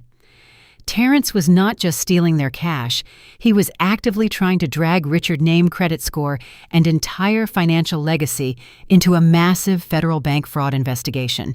If that loan had gone through and Terrence defaulted, which he absolutely would have, Richard would have been legally responsible for $3 million. The federal government would have frozen Richard's personal accounts and dragged him into a criminal conspiracy charge. Richard stared at his forged name on the pending application. The betrayal was so deep and so profound that it left him momentarily speechless. He took a deep, shaky breath and looked up at me. His eyes were completely dark. Richard slammed his hand down on the table, causing the coffee cups to rattle against their saucers. He grabbed his phone from his pocket and unlocked the screen. He told me he was calling the police right now. He said we were going to march back to the estate, drag Terrence out by his collar, and have him arrested in the driveway. He wanted to confront Chloe and disown her on the spot. He wanted immediate and loud justice. Susan agreed, wiping her tears and reaching for her purse. They were ready to blow the entire situation wide open and stop the party from ever happening. I reached across the table and placed my hand gently over Richard's phone. I looked him dead in the eye and shook my head slowly. I told him no. I told him that calling the police right now would only cause a quiet arrest. It would allow Terrence to hide behind his expensive lawyers and try to negotiate a plea deal behind closed doors. It would allow Chloe to play the victim and claim she had no idea what her husband was doing. I told Richard that a quiet resolution was simply not enough for the hell they had put me through. I wanted them to be completely humiliated in front of everyone they were trying to impress. I spoke with chilling precision. I told Richard to let them have their lavish party. I want them to fall from the highest possible floor, I said coldly. I want everyone they lied to watch them hit the ground. Richard saw my unwavering resolve. He realized true justice required a public execution of their false empire. A slow, ruthless smile spread across his face. He put his phone away and nodded. He agreed to play along and smile at the man who tried to ruin his life. We finalized our secret alliance. We were going to destroy them together once and for all on that fateful Saturday night. Friday evening descended upon the estate with a heavy, suffocating tension. The house was a whirlwind of frantic preparation for the massive housewarming and investment party scheduled for the following night. From my bedroom window, I could see caterers unloading expensive serving trays and massive floral arrangements consisting entirely of white roses and silver ribbons. Chloe was downstairs screaming at a delivery driver about the exact placement of a rented champagne tower. But beneath the shiny veneer of this high society event, there was a dark, desperate panic brewing. Terrence was a man running completely out of time. The commercial bank had frozen his $3 million loan application after the appraiser discovered my legal notice. Terrence knew that a simple eviction notice was no longer going to be enough to silence me or clear the title of the house. He needed something far more permanent. He needed a way to strip me of my legal voice entirely. He needed the court to look at me and see a woman who was legally incompetent to file a lawsuit in the first place. I sat in my small armchair by the window, doing a crossword puzzle and waiting for his next move. I knew he was going to try something drastic.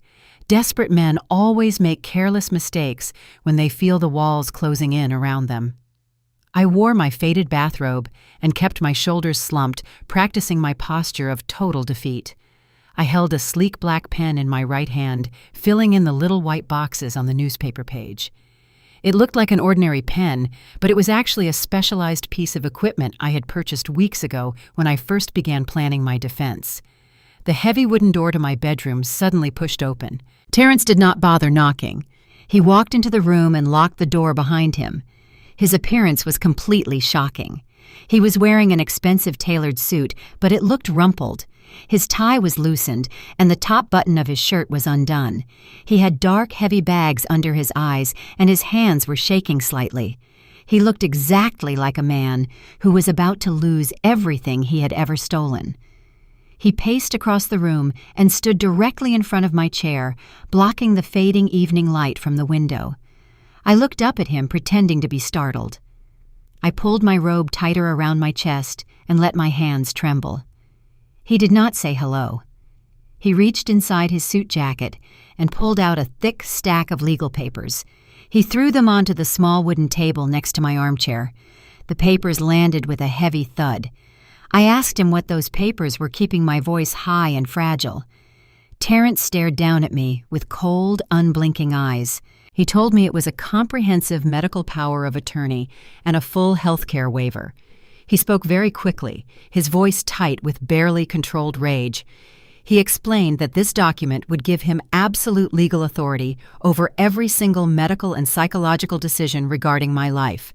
It granted him the power to forcefully admit me into a residential care facility against my will. It gave him the right to speak for me in any medical or legal capacity, claiming that I was suffering from advanced cognitive decline. He told me that once I signed this document, I would no longer have the legal right to hire an attorney, file a lawsuit, or contest the deed to the house. I would legally become his ward. I looked at the thick stack of papers and felt a genuine chill run down my spine. The absolute cruelty of his plan was staggering. He was not just trying to steal my home anymore. He was trying to erase my entire humanity. He was willing to strip away my basic human rights and lock me in a destitute facility just to save his fraudulent commercial loan.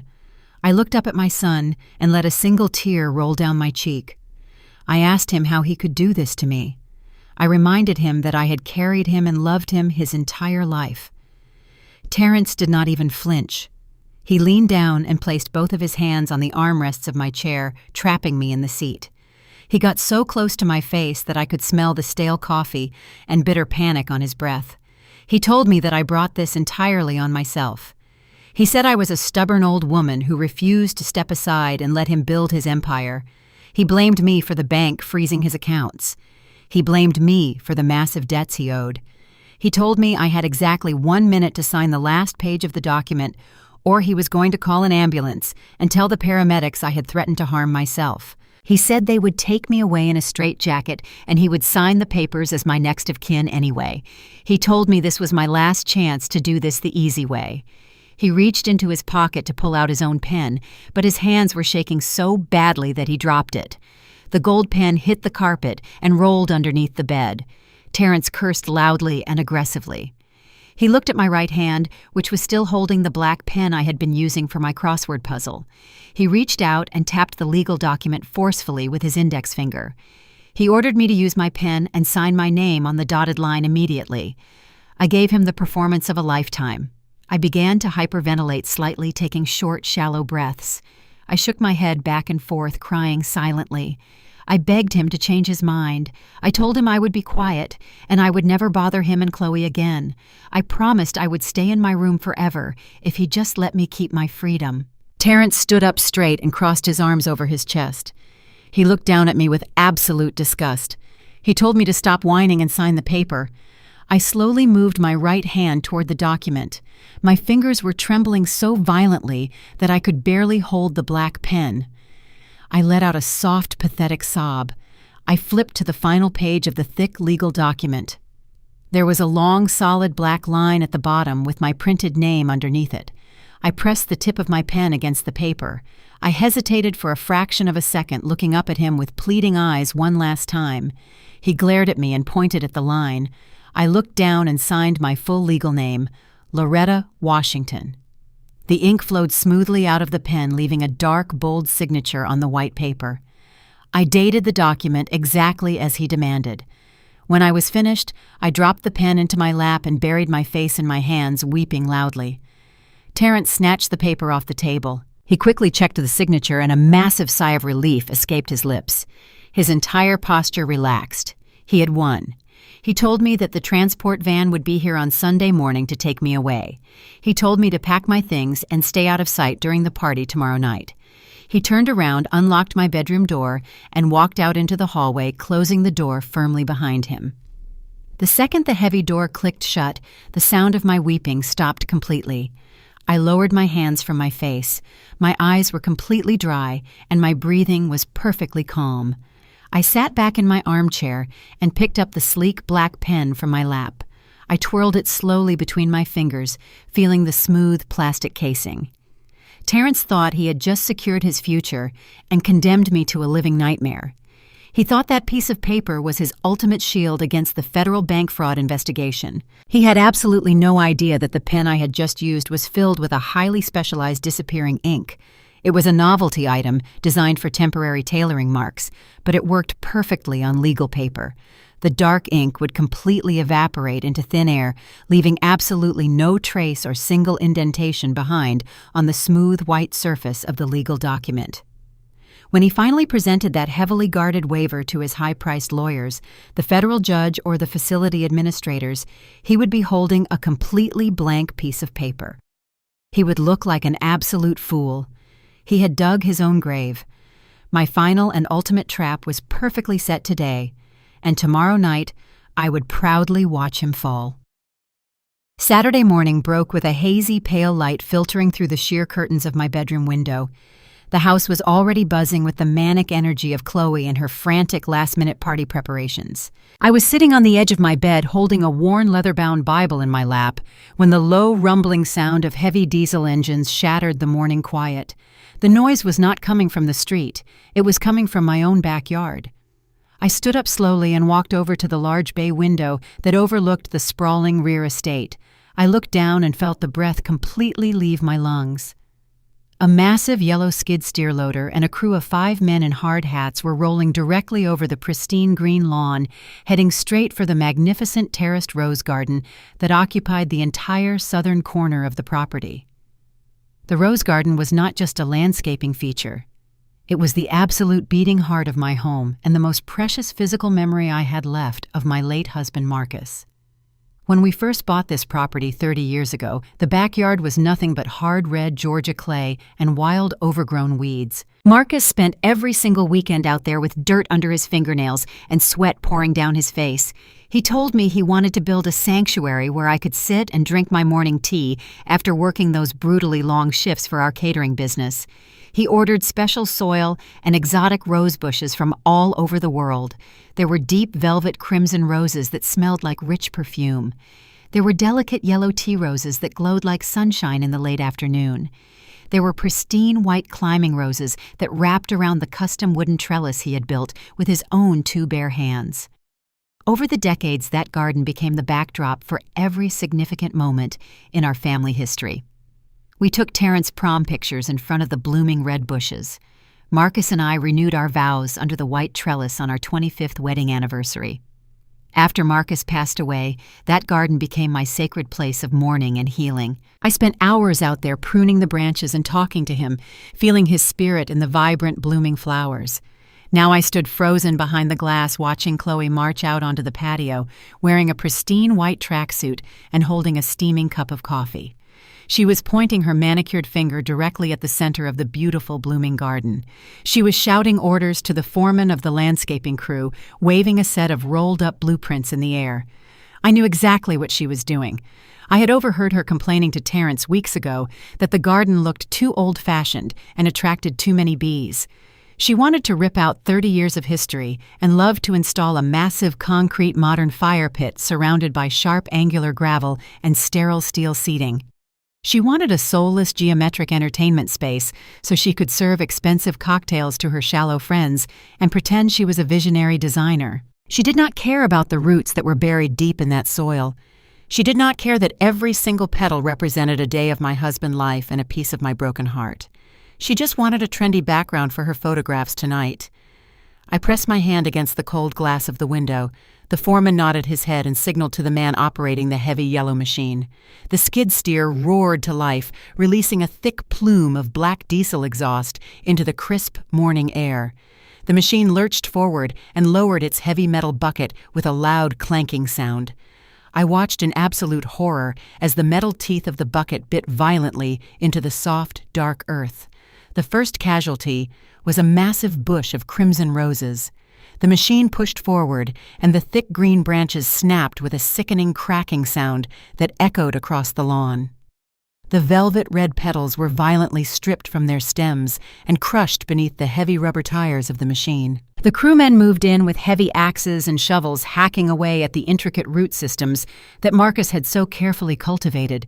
They swung their tools with careless, brutal force, tearing up the delicate yellow tea roses and tossing the broken, blooming branches into the back of a waiting dump truck like meaningless garbage. The physical pain that ripped through my chest was completely blinding. It felt as though they were not just tearing up the soil, but actively digging those sharp shovels directly into my own flesh. Every time a branch snapped, I heard my husband's voice. Every time a flower was crushed into the dirt, I felt another piece of my history being violently erased. Hot, angry tears flooded my eyes and spilled over my cheeks. My breathing became rapid and shallow. The urge to fight back was absolutely overwhelming. For weeks I had played the part of the defeated silent victim. I had endured the theft of my home, the hiding of my medication, the freezing nights, and the endless psychological torture. I had swallowed my pride and let my daughter-in-law treat me like a worthless burden. But watching them destroy Marcus' garden was pushing me past the absolute limit of human endurance. I could not stand there and let them desecrate his memory. I turned away from the window and practically ran toward my bedroom door. I grabbed the cold brass doorknob and twisted it hard. I pulled the door open and took a heavy step out into the hallway. My entire body was vibrating with pure, uncontrollable rage. I was going to march down those stairs, walk straight out the back door, and throw my body in front of that heavy yellow machine. I was going to scream at the top of my lungs and demand that they stop. I was going to grab Chloe by the collar of her expensive white tracksuit and physically throw her off my property. I did not care about the federal fraud investigation anymore. I did not care about the trap Marcus and I had set. I did not care about the commercial loan or the revenge plot. All I wanted to do was save the last beautiful thing my husband had ever given me. I took another step toward the top of the grand staircase. My hands were clenched into tight fists, and my vision was completely narrowed. But right before my foot touched the first wooden stair, I froze. A sharp, heavy weight swung against my collarbone. I looked down at my chest. Hanging from a thick gold chain around my neck was Marcus' old gold pocket watch. I had worn it every single day since he died, hiding it beneath my clothing, so Terrence and Chloe would never try to sell it. The heavy gold casing caught the dim light of the hallway. I slowly reached up and wrapped my trembling fingers around the warm, smooth metal of the watch. I closed my eyes and took a deep, shuddering breath. I pressed the watch tightly against my heart and listened to the steady, rhythmic ticking sound coming from inside the casing. Tick, tick, tick. The sound was calm and deliberate. It was the exact opposite of the chaotic, violent noise coming from the backyard. In the darkness behind my closed eyelids, I saw Marcus' face. I saw the quiet strength in his eyes. I remembered the lessons he had taught me about patience and discipline when we were struggling to build our catering business. He always told me that anger makes you loud, but strategy makes you dangerous.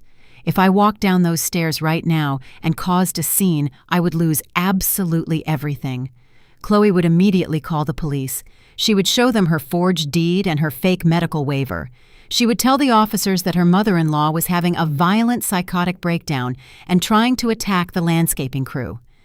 The police would put me in the back of a squad car. The hospital would sedate me. Terrence would use the police report to expedite my transfer to the state-run nursing facility. The federal trap would completely collapse. I squeezed the gold pocket watch so tightly that the metal dug painfully into my palm. I had to sacrifice the roses to win the war. I stepped backward, returning to my bedroom.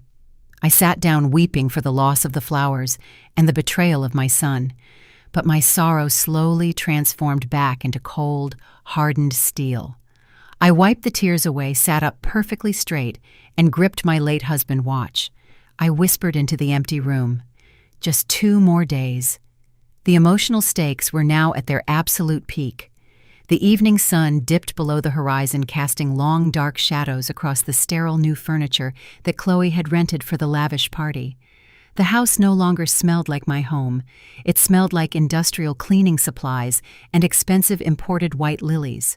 I sat in my bedroom, listening to the chaotic sounds of the catering company setting up in the massive kitchen downstairs. For 30 years, I had been the one running the kitchens. I had been the one shouting orders, checking the temperature of the ovens, and ensuring that every single appetizer was plated with absolute perfection. Now I was confined to my bedroom like a prisoner, waiting for the executioner to arrive. The loss of Marcus' beautiful rose garden earlier that morning had left a hollow ache in my chest, but that ache had already hardened into a solid block of ice. I was no longer grieving the loss of my flowers or the betrayal of my son. I was simply waiting for the clock to run out on their pathetic false empire. The brass doorknob turned, and the heavy wooden door was pushed open. Chloe did not ever bother to knock. She believed that knocking was a sign of respect, and she was determined to show me absolutely none. She walked into my room wearing a pristine silk robe, holding a clear plastic garment bag over her arm. She had a cold, arrogant smirk on her face. It was the kind of smirk that belonged to someone who honestly thought they had already won the war. She walked directly over to my bed and tossed the plastic bag onto the mattress. The cheap plastic crinkled loudly in the quiet room. I looked down at the bag and then back up at her. I asked her what this was, keeping my voice low and steady. Chloe crossed her arms over her chest and looked down her nose at me. She told me that she had run into a minor scheduling issue with the staffing agency she hired for tomorrow night. She said they were short 2 servers for the cocktail hour, and she was not about to let her flawless high society party be ruined by slow service. She pointed her perfectly manicured finger at the plastic bag on my bed. She told me that I was going to help out. She said since I was living in her house completely rent-free, it was the absolute least I could do to earn my keep. I reached out and slowly unzipped the plastic bag. I pulled out the garment inside. It was a cheap, poorly constructed black maid uniform. The fabric was stiff and scratchy, made of some highly flammable synthetic blend. It had a ridiculous little white apron attached to the waist and a high, tight collar. It was the kind of degrading costume someone would buy at a cheap novelty store, not a professional catering uniform. I ran my fingers over the rough, dark fabric. I thought about the beautiful custom-embroidered chef coats Marcus and I used to wear when we catered massive, elegant events all over Atlanta. We were highly respected business owners. People paid thousands of dollars just to have us run their kitchens. And now this arrogant little girl was trying to dress me up like a lowly servant in the very house that my catering money had built from the ground up. Chloe took a step closer to me, invading my personal space. She lowered her voice, attempting to sound incredibly intimidating and powerful. She laid out the strict rules for the evening. She told me I was to remain completely invisible to her wealthy friends. She said I was to carry a silver tray of appetizers and circulate exclusively around the perimeter of the dining room and the outdoor patio. She looked me dead in the eye and explicitly ordered me to stay completely out of the main living room. The living room was where she and Terrence would be entertaining the commercial bank investors and the local politicians. She said she did not want anyone asking questions about who I was or why I looked so old and tired. She told me my only job was to silently clear empty champagne glasses and pick up dirty napkins. She said if I spoke to any of her important guests, she would personally have Terrence call the psychiatric facility that very night and have me forcibly removed in front of everyone. She wanted to humiliate me. She wanted to break my spirit so completely that I would never, ever recover from the shame. The sheer audacity of her demands was almost breathtaking. She was attempting to strip away every single ounce of my dignity. She wanted me to serve the very people Terrence was trying to defraud, using my stolen property as collateral. It was an absolute masterclass in psychological abuse. Any other mother might have completely broken down weeping. Any other woman might have thrown the cheap, scratchy dress directly into her face and screamed until her lungs gave out. But I simply looked at the black fabric resting on my lap. I felt the heavy gold weight of Marcus' pocket watch resting against my chest underneath my warm sweater. The steady ticking reminded me that I was entirely in control of this narrative. I did not need to scream. I did not need to fight her over a cheap polyester costume. The trap was already fully set, and the trap was completely flawless. The medical waiver Terrence forced me to sign was completely blank. The notice of pending litigation had already destroyed his commercial loan. Richard and Susan were fully aware of the massive theft and were ready to execute our secret alliance. I had all the audio and video evidence I needed safely secured. Chloe thought this dress was the ultimate degradation. She had absolutely no idea that it was actually the perfect disguise for my final act of vengeance.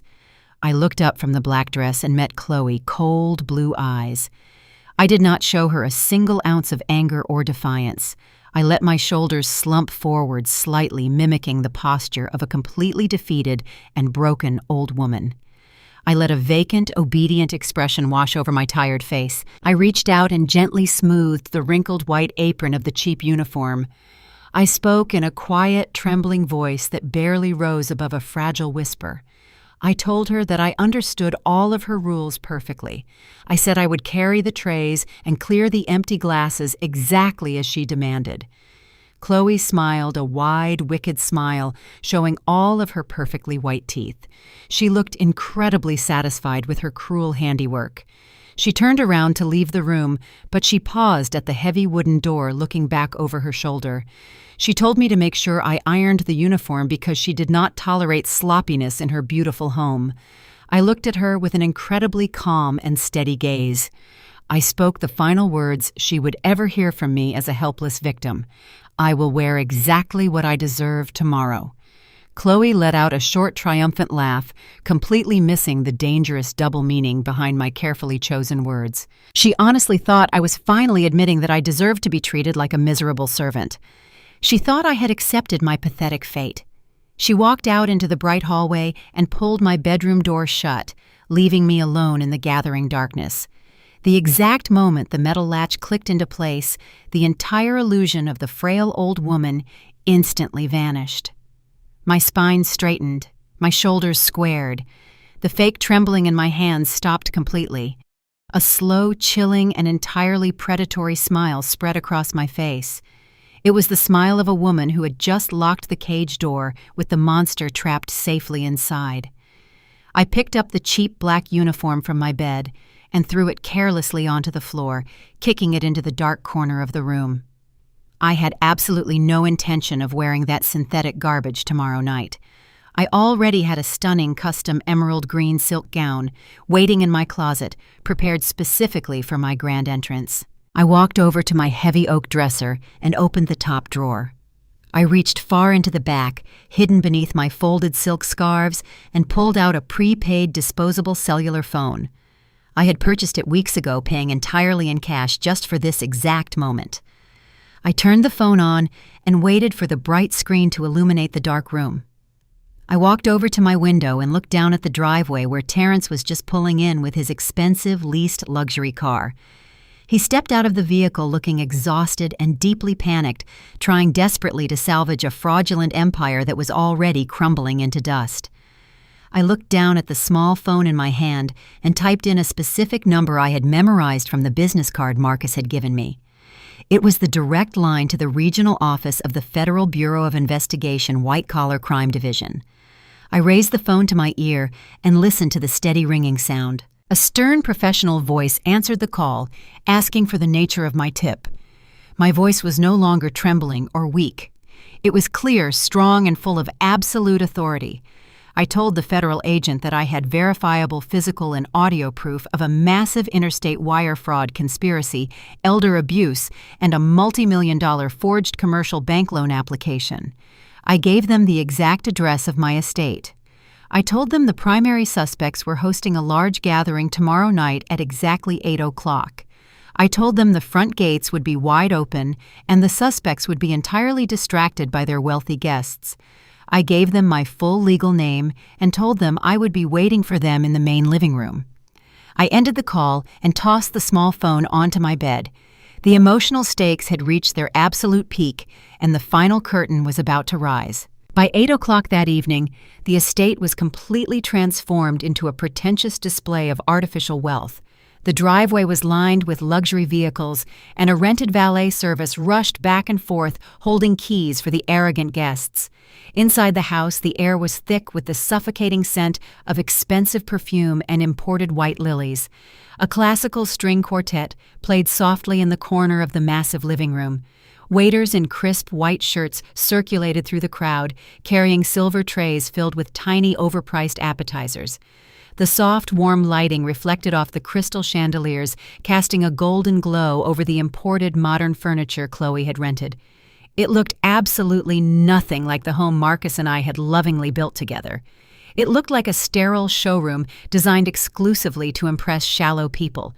The entire atmosphere was dripping with desperate fake elegance, masking the crimes hidden underneath. Chloe was in her absolute element, standing near the massive stone fireplace, wearing a sparkling silver designer gown. She held a tall crystal glass of very expensive champagne, laughing loudly at jokes that were not remotely funny. She was surrounded by her wealthy country club friends and the wives of influential local politicians. I watched from the slight crack in my bedroom door as she shamelessly pointed out the architectural details of the grand foyer, taking complete credit for the intricate woodwork my husband had commissioned 30 years ago. She told a group of women that she had spent months searching for the perfect historical property to restore. She lied with such incredible ease that it was genuinely terrifying to witness. She soaked up their shallow compliments like a parched sponge, oblivious to the massive storm that was currently gathering right above her meticulously styled, shiny blonde hair. Across the room, Terrence was aggressively working the crowd, trying desperately to project the image of a wildly successful young venture capitalist. He wore a custom-tailored black tuxedo that he definitely could not afford, and a fake luxury watch that gleamed under the chandelier light. He was actively cornering several wealthy commercial bank executives and private real estate investors. These were the exact same men he was trying to defraud with his heavily forged $3 million commercial loan application. He clapped them on the back, poured them generous drinks, and spoke loudly about his incredible vision for the future of his financial portfolio. He acted completely invincible. He truly believed that his forged deed and the blank medical waiver had permanently secured his fraudulent empire. He did not realize that every word he spoke to those bankers was just adding another year to his impending federal prison sentence. Right at 8:30, the heavy front doors opened, and Chloe's parents, Richard and Susan, walked into the grand foyer. They did not look like proud parents attending a joyful family celebration. They looked like solemn executioners arriving for a scheduled hanging. Richard wore a dark charcoal suit, and his face was set in a rigid, unyielding expression of pure, cold anger. Susan wore a simple blue dress and kept her hands tightly clasped in front of her. Chloe rushed over to greet them, attempting to kiss her father on the cheek. Richard subtly stepped back, avoiding her touch entirely. He gave her a tight, stiff smile that did not reach his cold eyes. He told her it was a very interesting party. Chloe was too blinded by her narcissism to notice the profound disgust radiating from her own parents. Richard then scanned the crowded room, looking upstairs for me. I was not ready to come down just yet. I stood inside my quiet bedroom, staring at the cheap black maid uniform sitting in a crumpled heap in the dark corner of the floor. Chloe honestly believed I was going to put on that synthetic garbage and walk around the perimeter of the room picking up dirty napkins like a broken, obedient servant. She thought I was too terrified of her empty threats to ever disobey her. Instead, I walked over to my massive walk-in closet and unzipped a thick protective canvas garment bag. Inside was the most magnificent dress I had ever owned. It was a custom-made emerald green silk gown that Marcus had secretly commissioned for me for our 30th wedding anniversary. We never got the chance to celebrate that milestone together. I had saved the stunning dress completely untouched, waiting for the absolute perfect occasion. The rich green silk cascaded down my body like liquid glass, perfectly tailored to accentuate my strong posture. The vibrant emerald color represented absolute power, massive wealth, and deep, unshakable resilience. I sat at my vanity mirror and applied my makeup with incredibly steady hands. I used a bold, deep red lipstick that commanded total authority and respect. I arranged my hair into an elegant, sophisticated style, sweeping it away from my face to highlight my sharp cheekbones. I did not look like an exhausted, frail elderly woman suffering from severe cognitive decline. I looked like a regal, wealthy matriarch who owned every single brick of the massive estate she was standing inside. I picked up Marcus' heavy gold pocket watch and fastened the thick gold chain securely around my neck, letting the beautiful timepiece rest right against my heart. I was finally ready to burn their fake world down. I walked over to the small table and picked up my prepaid disposable cellular phone. I sent a text message to my attorney Marcus, telling him that the party was completely full and the primary targets were entirely distracted. Marcus replied immediately, confirming that the federal agents were currently staging their vehicles 2 blocks away from the main entrance of the neighborhood. I placed the phone gently on the dresser. The trap was locked. I walked to the bedroom door and placed my hand on the cool brass doorknob. Downstairs, the dull roar of 100 conversations suddenly quieted down. The string quartet stopped playing their classical music. I heard the sharp ringing sound of a silver spoon clinking repeatedly against a crystal champagne flute.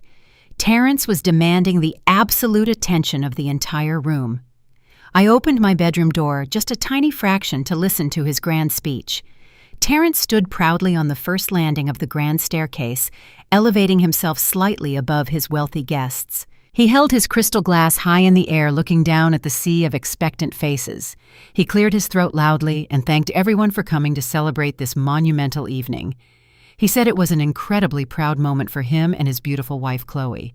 He spoke about the value of hard work, dedication, and unwavering financial vision. He shamelessly looked right at the commercial bankers in the front row and declared that acquiring this magnificent property was the culmination of his brilliant business strategy. He said he had successfully navigated incredibly complex real estate negotiations to secure this historical estate for his family legacy. He spoke with such absolute conviction that it made my stomach physically turn. He was boldly claiming my 30 years of sacrifice as his own. He continued his arrogant speech by praising Chloe for her flawless interior design choices and her incredible support during the complicated acquisition process. He said they were deeply committed to bringing this outdated property into the modern era of high society living. He told the crowd that this house was just the very first step in their massive plan to dominate the Atlanta commercial real estate market. The greedy investors clapped politely, nodding their heads in eager approval of his bold financial promises. Terrence smiled his handsome, charming smile, completely oblivious to the massive federal net closing tightly around his neck. Richard stood in the very back of the living room, holding a glass of scotch and staring at Terrence with absolute venom in his dark eyes. Richard knew every single spoken word leaving his son-in-law mouth was a massive federal lie punishable by heavy, mandatory prison sentences. Terrence raised his glass one final time, proposing a toast to the bright, wealthy future of the Sterling Washington estate. The entire room raised their champagne flutes in unison, echoing his arrogant toast. The string quartet immediately began playing a lively, upbeat melody to celebrate the conclusion of the speech. The guests broke out into loud, cheerful applause and resumed their shallow networking conversations. Chloe walked up the stairs and wrapped her arms around Terrence, kissing him passionately for the crowd. It was the absolute peak of their completely fabricated triumph. They were standing on the very top of their fragile paper mountain, looking down at the world with supreme arrogance. It was the exact perfect moment I had been patiently waiting for all week. I pulled my bedroom door completely open and stepped out into the brightly lit upper hallway. The thick carpet muffled my confident, heavy footsteps entirely. I walked slowly and deliberately toward the top of the grand staircase. My emerald green silk gown rustled softly with every single step I took, catching the bright light of the massive crystal chandelier overhead. I reached the wooden landing and stopped right at the top of the stairs, looking down at the crowded living room below me. For a few long seconds, nobody noticed I was standing there. Everyone was far too busy admiring Terrence and sipping their expensive imported champagne. I placed my right hand on the polished mahogany banister. I did not shrink back into the shadows. I stood perfectly straight, holding my head incredibly high. I took a deep breath and began my slow, majestic descent down the wide, sweeping staircase.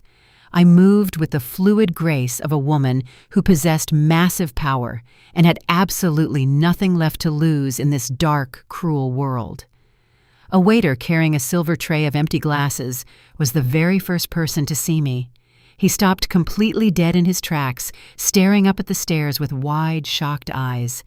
The wealthy woman standing next to him followed his gaze and gasped, dropping her expensive leather clutch onto the hardwood floor. The sound of the heavy purse hitting the ground caused a sudden ripple of absolute silence to spread rapidly through the dense crowd.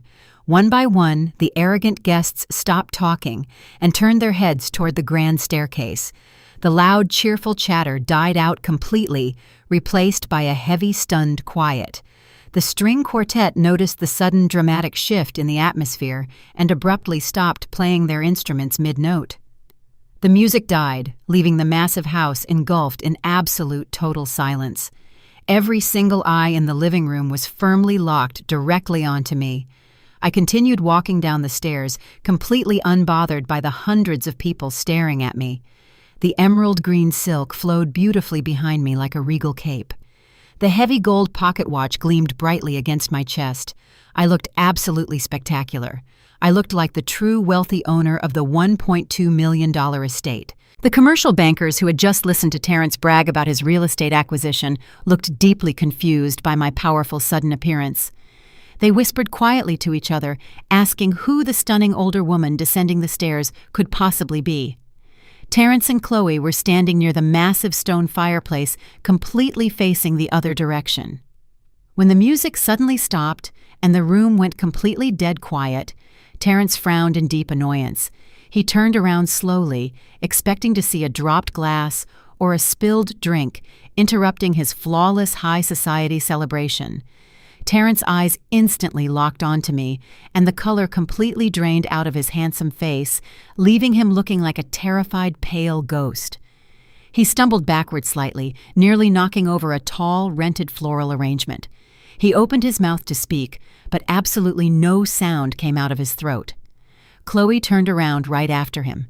When she saw me standing in the middle of her precious living room wearing a custom silk gown, instead of the cheap black maid uniform, her face twisted into a mask of pure demonic fury. The fake charming hostess smile completely vanished, replaced by extreme absolute panic and blinding rage. She realized instantly that her entire psychological torture campaign had completely failed. I was not broken. I was not defeated. I was not hiding in the shadows. I was walking directly into the bright center of her incredibly fragile, carefully constructed artificial universe. Chloe simply could not contain her massive, explosive anger. She completely forgot about her wealthy friends and her carefully crafted, elegant persona. She dropped her crystal champagne glass onto the floor, letting it shatter into 100 sharp pieces. She stormed forward, her high heels clicking aggressively against the hardwood. She closed the distance between us in seconds. She leaned in incredibly close to my face and hissed through her tightly clenched teeth. "I told you to stay in the kitchen," she whispered venomously, her voice shaking with absolute pure rage. She reached out her manicured hands, attempting to aggressively grab my arm and physically drag me away from the crowd. I simply did not flinch. I gracefully dodged her grasping hands, entirely sidestepping her clumsy, violent attack with perfect, elegant ease. I walked straight past her, completely ignoring her existence, and headed directly toward the tall, silver microphone stand. I walked with absolute purpose toward the center of the living room. The sea of wealthy guests naturally parted for me.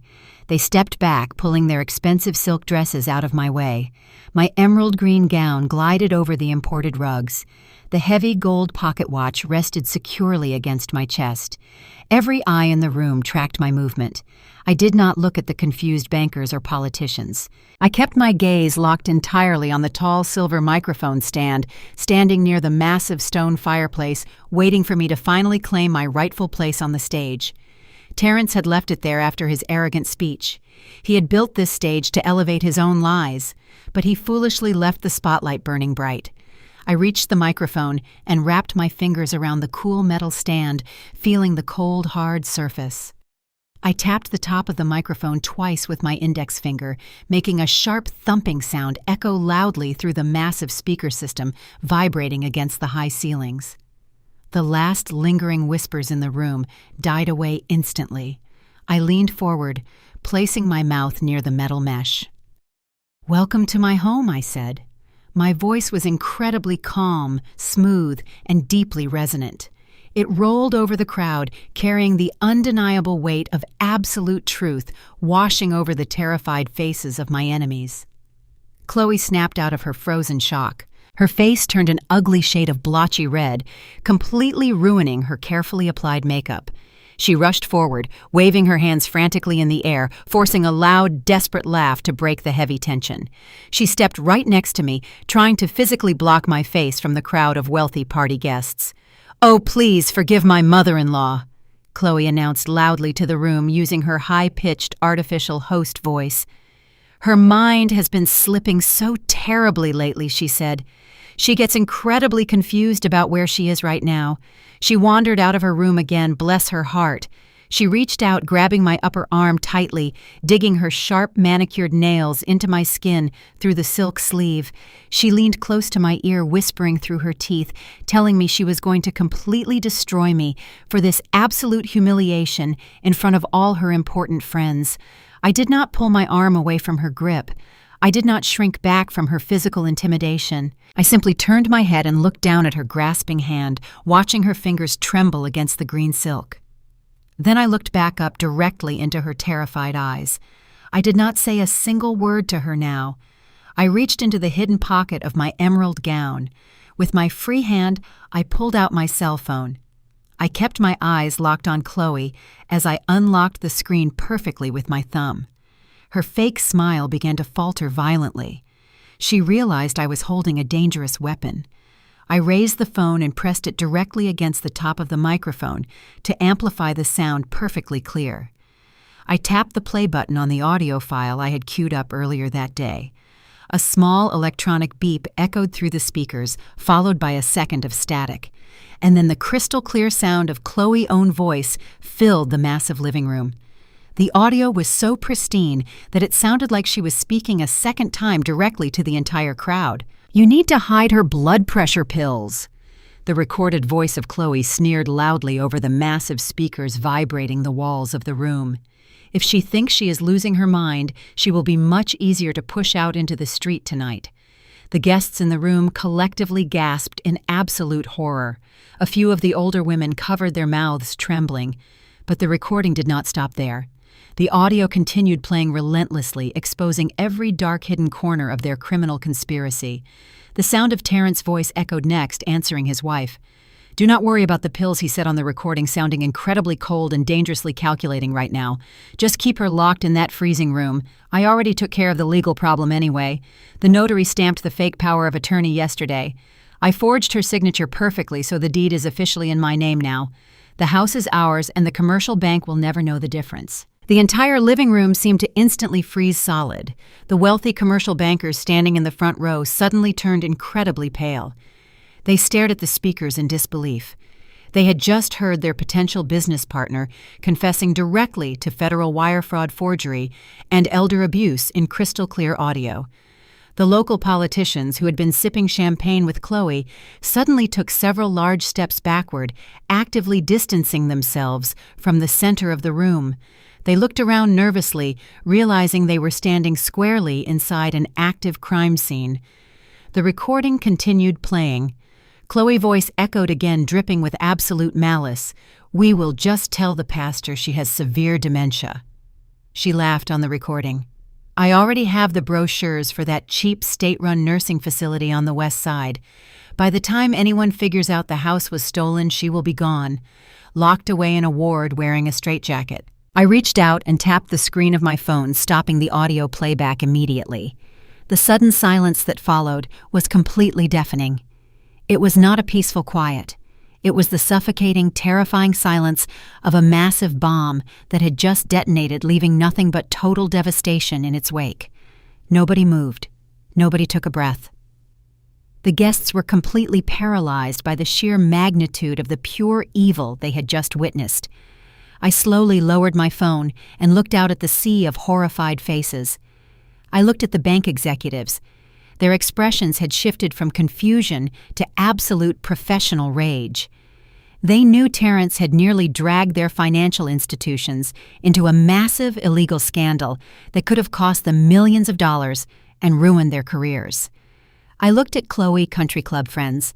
The women who had just praised her interior design skills were now looking at her with profound disgust, treating her like a diseased animal. Chloe let go of my arm, stepping backward, as if she had just been physically burned.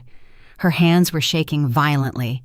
She looked around the room, making desperate eye contact with her friends, silently begging them to believe her. But there was no denying the crystal-clear audio they had all just heard. She opened her mouth to speak, to try and invent another pathetic lie, but her throat was dry. Terrence had been standing near the fireplace, frozen in absolute terror. The sound of his own recorded voice confessing to a federal felony had shattered his arrogant facade. He realized in one single horrifying instant that his entire life was completely over. His business, his reputation, his freedom, everything was gone. The raw, primal panic finally broke through his paralysis. He let out a loud, guttural sound that was half scream and half roar. His face twisted into an expression of pure, violent rage. He was a cornered animal, realizing there was absolutely no way out of the trap. He lunged forward, charging directly toward the microphone stand. He wanted to grab the phone. He wanted to smash the speakers. He wanted to physically silence me before I could completely finish tearing down his world. He covered the distance in 3 massive strides, his hands reaching out aggressively toward my throat. I did not flinch. I did not step back. I stood my ground, completely ready to face his pathetic violence. But before Terrence could even come close to touching me, a tall, dark figure stepped directly into his path. It was Richard. Chloe's father moved with incredible speed and strength, intercepting Terrence's charge completely. Richard planted his feet firmly on the hardwood floor and shoved both of his hands aggressively into Terrence's chest. The forceful impact stopped Terrence dead in his tracks, sending him stumbling backward several feet. Terrence looked up at his father-in-law with wide, panicked eyes, breathing heavily. Richard stood directly between me and Terrence, acting as an impenetrable physical shield. Richard's face was dark with righteous fury. He looked at the man who had stolen $200,000 from him and tried to drag his entire family into a massive federal crime. The older man did not flinch under the intense pressure. He simply held his ground, completely protecting my safety. He was finally seeing the absolute truth about his daughter and her pathetic husband. Richard pointed a long finger directly at Terrence's face. "Let the woman speak!" Richard growled, his deep voice cutting through the silent room like a sharp, heavy blade. Terrence stumbled backward from the violent force of Richard pushing him away. He looked at his father-in-law with an expression of absolute bewilderment and terror. He had expected Richard to stand by his side and protect their wealthy family image at all costs. Instead, Richard stood there like a massive stone wall defending the very woman Terrence was trying to destroy. The guests watched in stunned silence as the powerful patriarch of the Sterling family openly turned against his own son-in-law. I stood securely behind Richard, feeling a deep, overwhelming sense of poetic justice. I did not need physical strength to fight Terrence tonight because my intellect and my incredible patience had already built an impenetrable fortress around me. I looked at Terrence panting and sweating heavily in his expensive rented tuxedo. The charming young venture capitalist was completely gone, replaced by a pathetic, frightened boy who had finally been caught stealing from his own mother. I slowly opened my elegant emerald clutch. The tiny snap of the metal clasp sounded incredibly loud in the dead silent room. I reached inside and pulled out a thick sealed envelope bearing the official embossed seal of the United States Department of Justice. I held the heavy envelope up high so the bright chandelier light caught the sharp eagle crest on the front. The commercial bankers in the front row recognized the government seal instantly, and their eyes widened in absolute horror. They immediately began backing away toward the grand foyer, desperately trying to distance themselves from the radioactive center of this massive federal crime. I slid my manicured finger under the thick paper flap of the envelope and tore it open smoothly. I reached inside and pulled out a stack of crisp legal documents printed on heavy formal watermarked paper. I unfolded the very first document and smoothed it out, holding it up for the entire room to see clearly. I did not raise my voice, but I projected my words with complete authority so they reached every single corner of the massive living room. I announced that I was holding an official Federal Bureau of Investigation handwriting analysis report. I looked directly at the senior loan officers whom Terrence had been aggressively courting all evening long. I told them that the medical power of attorney document Terrence had used to legally transfer the deed of my house was a complete and absolute forgery. I read aloud the devastating findings from the forensic expert, detailing exactly how Terrence had traced my signature from an old hospital admission form and used a fraudulent dark web notary stamp to bypass the county clerk office. I explained calmly that Terrence did not own the $1.2 million estate we were currently standing in. He was a malicious trespasser who had committed a massive federal felony just to steal his own mother property. Terrence's face completely drained of all remaining color, leaving him looking like a sickly, terrified ghost. He opened his mouth to deny it, to scream loudly that I was a crazy old woman suffering from advanced dementia, but the lies died entirely in his dry throat. The crystal-clear audio recording of his own voice planning the forgery just moments ago had completely destroyed any possible legal defense. The entire room was looking at him with pure, unadulterated disgust. These were highly influential people who worshipped wealth and social status above all else. They did not care much about personal morality, but they cared deeply about public scandals and federal financial investigations. Terrence had foolishly invited them to a lavish party that was actually an active crime scene, and they absolutely hated him for it. I looked down at Terrence and smiled a cold, unforgiving smile. I told him that his brilliant asset protection strategy was officially classified as elder abuse and state-level real estate fraud. I moved the handwriting analysis to the back of the thick stack and held up the second legal document. The white paper was completely covered in thick black text and official red government stamps. I announced to the crowd that this was a formal legal notice of a massive federal investigation for severe wire fraud and commercial mortgage fraud. I turned my sharp gaze back to the bankers, who were now actively whispering frantically to each other and pulling out their cellular phones to email their legal departments.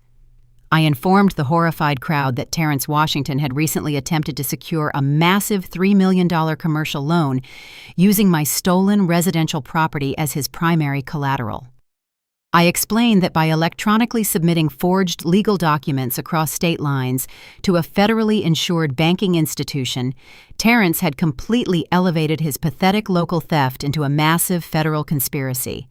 The maximum penalty for these combined financial crimes was 30 years in a federal penitentiary.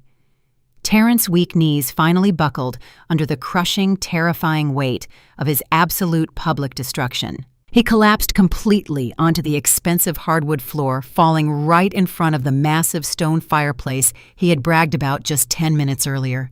He put his head between his shaking hands and began to sob uncontrollably.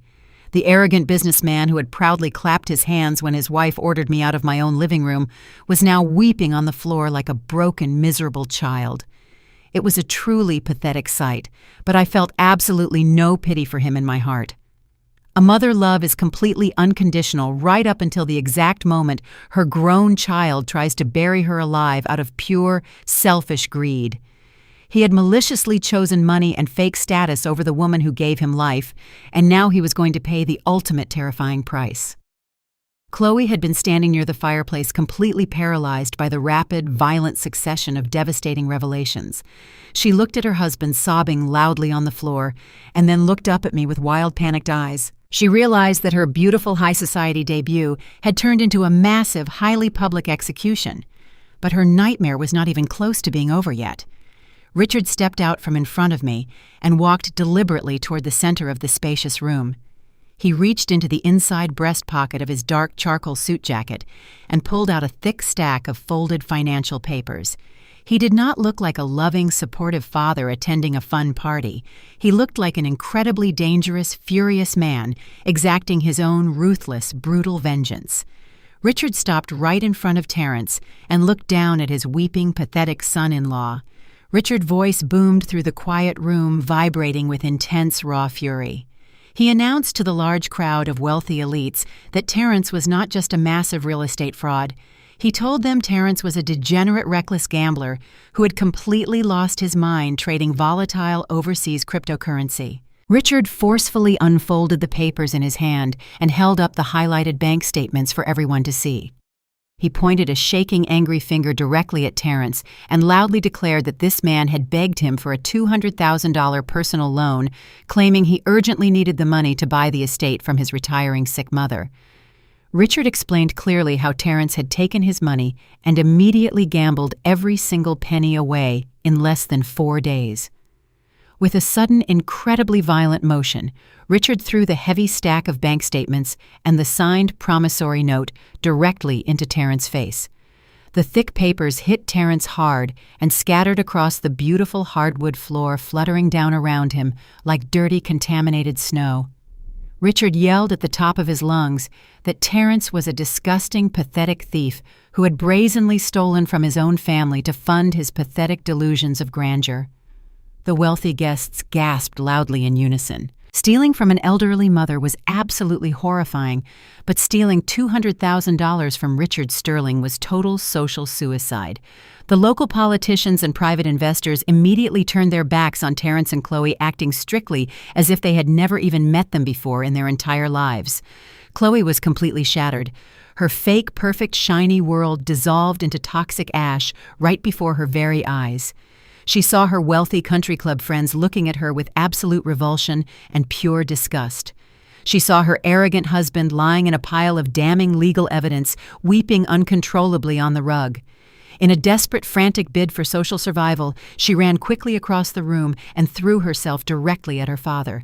She grabbed Richard's suit arm tightly with both of her shaking, terrified hands. She began to cry hysterically, massive tears streaming down her face, completely ruining her expensive designer makeup. She begged him loudly for help. She sobbed uncontrollably, claiming she had absolutely no idea what Terrence was doing with the money or the house. She lied right to her father's face, saying Terrence had strictly controlled all the finances and heavily manipulated her into going along with the cruel eviction. She pleaded intensely with Richard to take her home and legally protect her from the massive federal investigation. Richard did not embrace his crying, desperate daughter. He did not offer her a single warm word of comfort or safety. He looked down at her hands, gripping his expensive suit jacket, and forcefully ripped his arm away from her tight grasp. Chloe stumbled backwards, shocked and completely devastated by his aggressive physical rejection. Richard looked at her with an expression of pure, unadulterated disgust. His eyes were completely cold and entirely empty of any lingering parental love. He had heard the secret audio recording perfectly. He knew exactly how incredibly cruel and malicious she had been to me. He looked at her ruined, tear-stained face and delivered his final, absolute, devastating judgment. "You helped him abuse a mother in her own home," Richard said, his voice echoing loudly and firmly in the dead, silent room. "You are no daughter of mine." Chloe let out a loud, agonizing wail, dropping heavily to her knees right next to her sobbing husband. She covered her face with her shaking hands, rocking back and forth on the expensive rented carpet. She was completely, utterly abandoned. Her parents had totally disowned her. Her friends had abandoned her, and her future was utterly, permanently destroyed. I stood tall at the microphone, watching the two of them weeping pitifully on the floor, surrounded by the scattered, undeniable evidence of their massive crimes.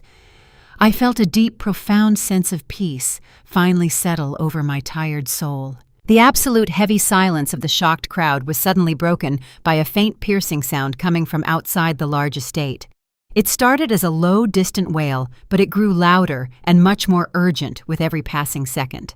The high-pitched screaming of multiple police sirens echoed sharply through the dark night air, rapidly approaching the front gates of the massive property. The sound of the sirens grew incredibly loud until it felt like the noise was completely vibrating inside my own chest. Red and blue lights suddenly flashed violently against the tall glass windows of the grand foyer, painting the terrified faces of the wealthy guests in alternating colors of absolute panic. The extremely heavy and expensive wooden front doors were not merely open tonight, they were forcefully pushed wide apart by the sheer undeniable weight of absolute justice sweeping through my house. A highly coordinated team of serious uniformed police officers stepped directly into the massive entryway, their heavy utility belts jingling very sharply in the previously dead, silent house. Right behind the uniformed officers walked three tall, imposing men wearing perfectly tailored dark suits and incredibly stern, unyielding expressions. They were elite federal agents from the White-Collar Crime Division, and leading this entire formidable group was my oldest and dearest friend, my incredibly brilliant attorney Marcus. He looked absolutely magnificent, wearing a sharp navy blue suit and carrying a thick leather briefcase. He scanned the massive living room with his sharp, observant eyes until he found me standing near the microphone stand, looking like an untouchable emerald queen. Marcus offered me a very small, respectful nod. The federal agents immediately fanned out across the living room, securing the perimeter and ensuring that absolutely nobody could leave the massive estate. The wealthy commercial bankers and the local politicians pressed themselves completely flat against the expensive wallpaper, trying desperately to become completely invisible to the federal authorities. They did not want to be associated with this massive criminal disaster in any way, shape, or form. Marcus walked straight toward the exact center of the room, stopping right in front of the massive stone fireplace, where Terrence was still kneeling on the floor, surrounded by the scattered bank statements. Richard stood nearby, watching the arrival of the authorities with a look of cold, deep satisfaction.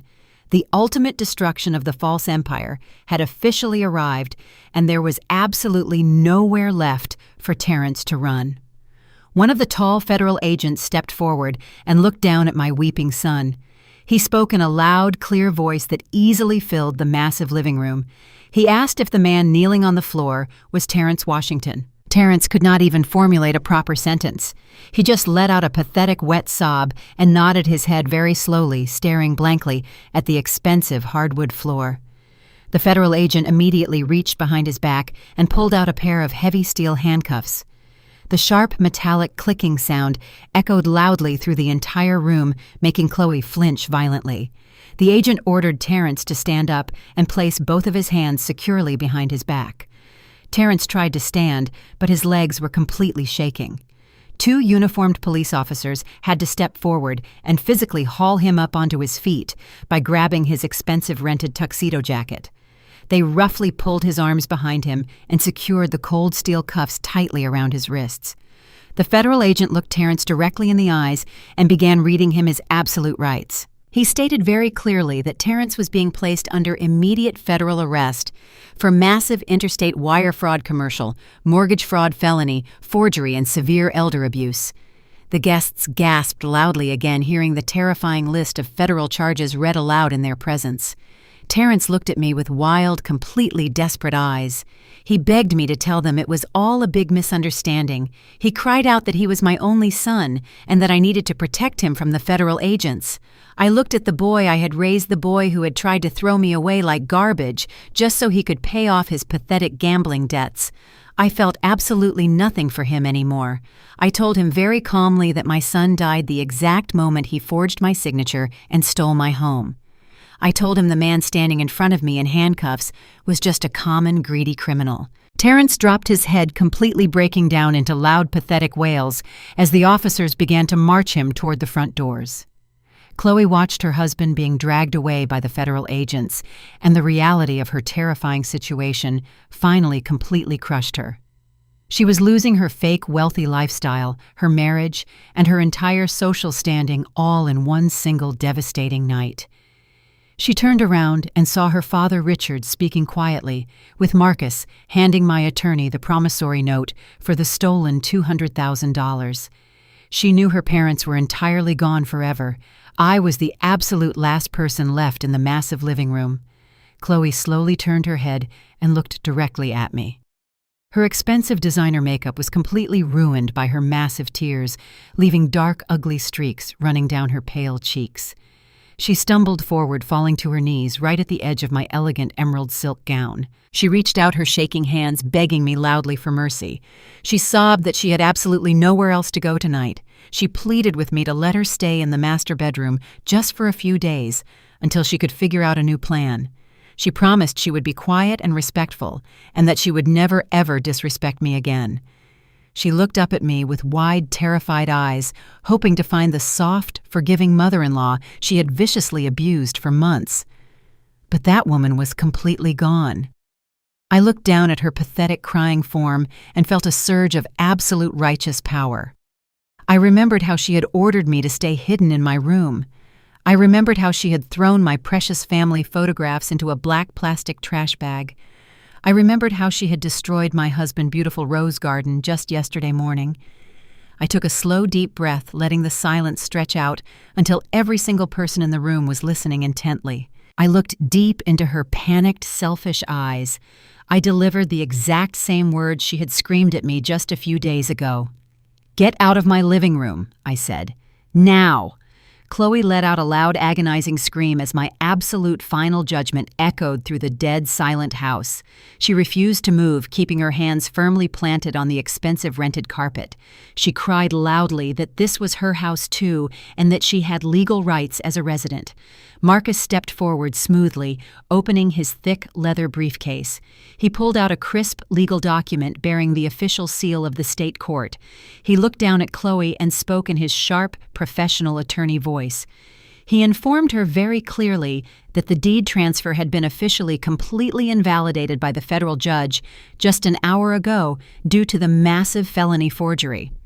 He stated that she was absolutely not a legal tenant and that she had absolutely no legal rights to remain on the private property of Loretta Washington. He turned to the uniformed police officers who were still standing in the grand foyer. Marcus formally requested that they immediately remove the aggressive trespasser from the private premises. Two large police officers walked quickly across the living room, grabbing Chloe firmly by her upper arms. They pulled her forcefully up from the floor, completely ignoring her loud, hysterical screams. She thrashed wildly, kicking her expensive high heels against the hardwood, trying desperately to break free from their incredibly strong grip. But it was absolutely no use at all. The officers dragged her, kicking and screaming loudly through the massive living room, right past the horrified faces of her former wealthy friends. They dragged her through the grand foyer and shoved her forcefully out the heavy wooden front doors into the cold, dark night. The remaining guests immediately began rushing out the doors right behind her, desperate to escape the massive disaster and get back to their own safe, wealthy lives. Richard and Susan walked out quietly, completely ignoring their screaming daughter on the front lawn. Within 10 minutes, the massive estate was completely empty of all the toxic, fake people who had invaded my beautiful sanctuary. I stood perfectly still in the center of my living room, listening to the incredibly sweet sound of absolute silence finally returning to my home. Outside on the cold, dark street, the scene was completely different. Chloe was left standing entirely alone on the hard, cold concrete curb, with absolutely nothing but the thin silver designer clothes currently on her back. She had absolutely no purse, no money, and absolutely no loving family left to rescue her. She stood there completely alone, shivering violently in the freezing cold night air, watching helplessly as the armed federal agents shoved her weeping, ruined husband into the back of a dark squad car. 6 months have passed since that dark, chaotic night at the estate. Today, I am sitting on the expansive glass balcony of my brand-new luxury high-rise condominium, located right in the vibrant heart of downtown Atlanta. The morning sun is bright and warm, casting a beautiful golden glow over the sprawling city skyline spread out far below me. I am holding a delicate porcelain cup of chamomile tea, letting the soothing steam rise and warm my face. The air up here is incredibly crisp and entirely peaceful.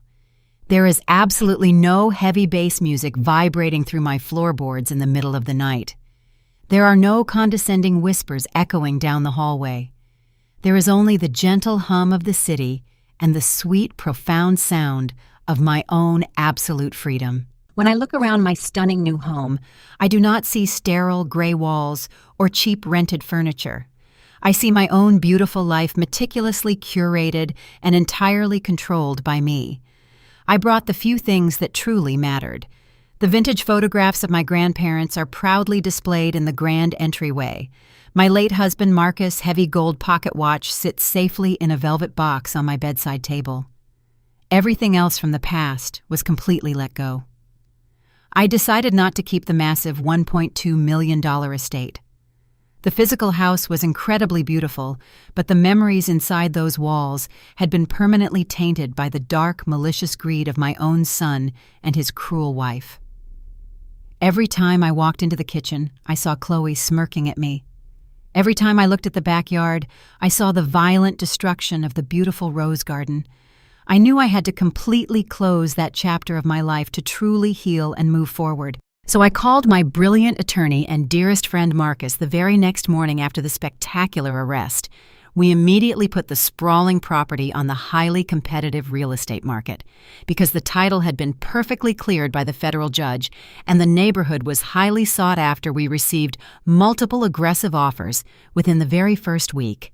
I sold the massive house to a lovely young family for a tremendous profit, completely in cash. They loved the intricate woodwork and the historic charm of the property. They even promised to replant the beautiful rose garden in the backyard, giving the land a completely fresh start. Taking that massive check and walking away from the painful memories was the most incredibly liberating experience of my entire life. I used a portion of that massive wealth to purchase this breathtaking penthouse completely outright. I secured the rest of my millions in incredibly safe, high-yield trust funds. I do not have to cater massive, exhausting weddings anymore. I do not have to stand on my feet for 18 hours a day just to survive. I spend my days visiting art galleries, dining at incredible restaurants, and volunteering my time mentoring young female entrepreneurs who are trying to build their own catering businesses from scratch. My life is incredibly rich, incredibly full, and absolutely peaceful. But the universe has a very strict way of balancing the scales of justice, and while my life has blossomed into a beautiful new chapter, the people who tried to maliciously destroy me are currently living in their own personal absolute nightmares. The federal justice system does not play incredibly lenient games with massive financial fraud. Terrence completely lost his incredibly expensive legal team the exact moment his accounts were entirely frozen by the government. He had to rely on a heavily overworked public defender to face the massive mountain of undeniable evidence we had meticulously collected. The crystal-clear audio recordings, the forged notary stamps, the incredibly detailed digital banking trails, and the powerful witness testimonies all completely buried him alive in federal court. He tried to cry and beg the severe judge for mercy, claiming he was just a confused young man under immense financial pressure. He tried to throw his wife completely under the bus, saying Chloe had masterminded the entire cruel eviction process. But the federal judge was absolutely disgusted by his incredibly selfish actions. The judge looked down from the high bench and told Terrence that stealing a home from an elderly mother to fund a pathetic gambling addiction was one of the most morally bankrupt crimes he had ever seen in his entire career. Terrence was sentenced to 7 incredibly long years in a high-security federal penitentiary. The arrogant young venture capitalist who once wore expensive rented tuxedos and bragged loudly about his brilliant real estate portfolio is now wearing a standard-issue orange jumpsuit. He spends his days locked inside a tiny concrete cell with absolutely no access to the internet, no luxury watches, and absolutely no fake friends to impress. He is completely cut off from the wealthy society he desperately craved. He works in the prison laundry room folding sheets for incredibly low wages. I do not visit him. I do not put any money into his commissary account. He made his terrible choices, and now he must suffer the incredibly severe consequences entirely alone. The maternal love I once carried for him was completely severed the exact night he handed me that blank medical waiver and tried to legally erase my entire human existence. Chloe's fate is perhaps even more incredibly poetic in its absolute misery. Her wealthy parents, Richard and Susan, completely followed through on their promise to entirely disown her. They legally cut her out of their massive family trust fund and completely blocked her phone number. They were deeply humiliated by the massive public scandal and completely disgusted by her incredibly cruel treatment of me. Without her parents' money, and without her husband, fraudulent credit cards, Chloe was left completely destitute on the cold streets of Atlanta. Her wealthy, snobby country club friends completely abandoned her the exact moment the massive scandal hit the local news. Nobody wanted to be associated with a woman who maliciously abused an elderly mother-in-law. Today, Chloe is living in a tiny, cramped apartment in a very dangerous neighborhood on the outskirts of the city. To pay her incredibly overdue rent, she is forced to work grueling double shifts at a greasy, rundown roadside diner. The arrogant woman who used to loudly demand private chefs and mock my beautiful soul food cooking is now spending 14 hours a day scrubbing dirty fryers and serving cheap, burnt coffee to rude, impatient truck drivers. She wears a cheap, stained uniform that is far worse than the incredibly degrading black maid dress she tried to force onto me. Her expensive designer clothes were completely repossessed to pay off Terrence's massive debts. Her fake glamorous life was entirely stripped away, leaving her with absolutely nothing but the incredibly bitter taste of her own massive failure. She tried to mail me a desperate handwritten apology letter 2 months ago, begging for financial forgiveness, but I simply threw it directly into the trash without even reading past the first pathetic sentence. She wanted me to be a broken servant, and now she is the one serving tables just to barely survive. I take another slow, peaceful sip of my warm chamomile tea and look out over the beautiful, bright city skyline. The morning breeze is incredibly refreshing and completely pure. I look directly into the camera, breaking the invisible wall between my world and yours. They completely thought my silence was weakness. They deeply believed my older age made me an incredibly easy victim. But a mother love stops exactly where a traitor, incredibly selfish greed begins. They pushed me into a dark corner thinking I would just quietly surrender to their malicious abuse, but they severely underestimated the incredible strength of a woman who built an entire empire completely from scratch. Have you ever had to teach your own blood a lesson they will absolutely never forget? Have you ever had to completely walk away from toxic family members to entirely protect your own peace and your own sanity? Tell me your incredible stories in the comments below. If my personal journey resonated with your heart today, please hit the like button and completely subscribe to my channel to hear more amazing stories of absolute resilience and ultimate justice. Share this video with someone who desperately needs to hear this powerful message today. And please always remember, never let anyone make you a guest in your own incredible life. I want to thank every single one of you for listening to my story and standing by my side through this incredibly difficult journey. Your support means the absolute world to me. I look forward to reading all of your beautiful comments and connecting with this amazing community we have built together right here today. Thank you so much for taking the time to watch this video.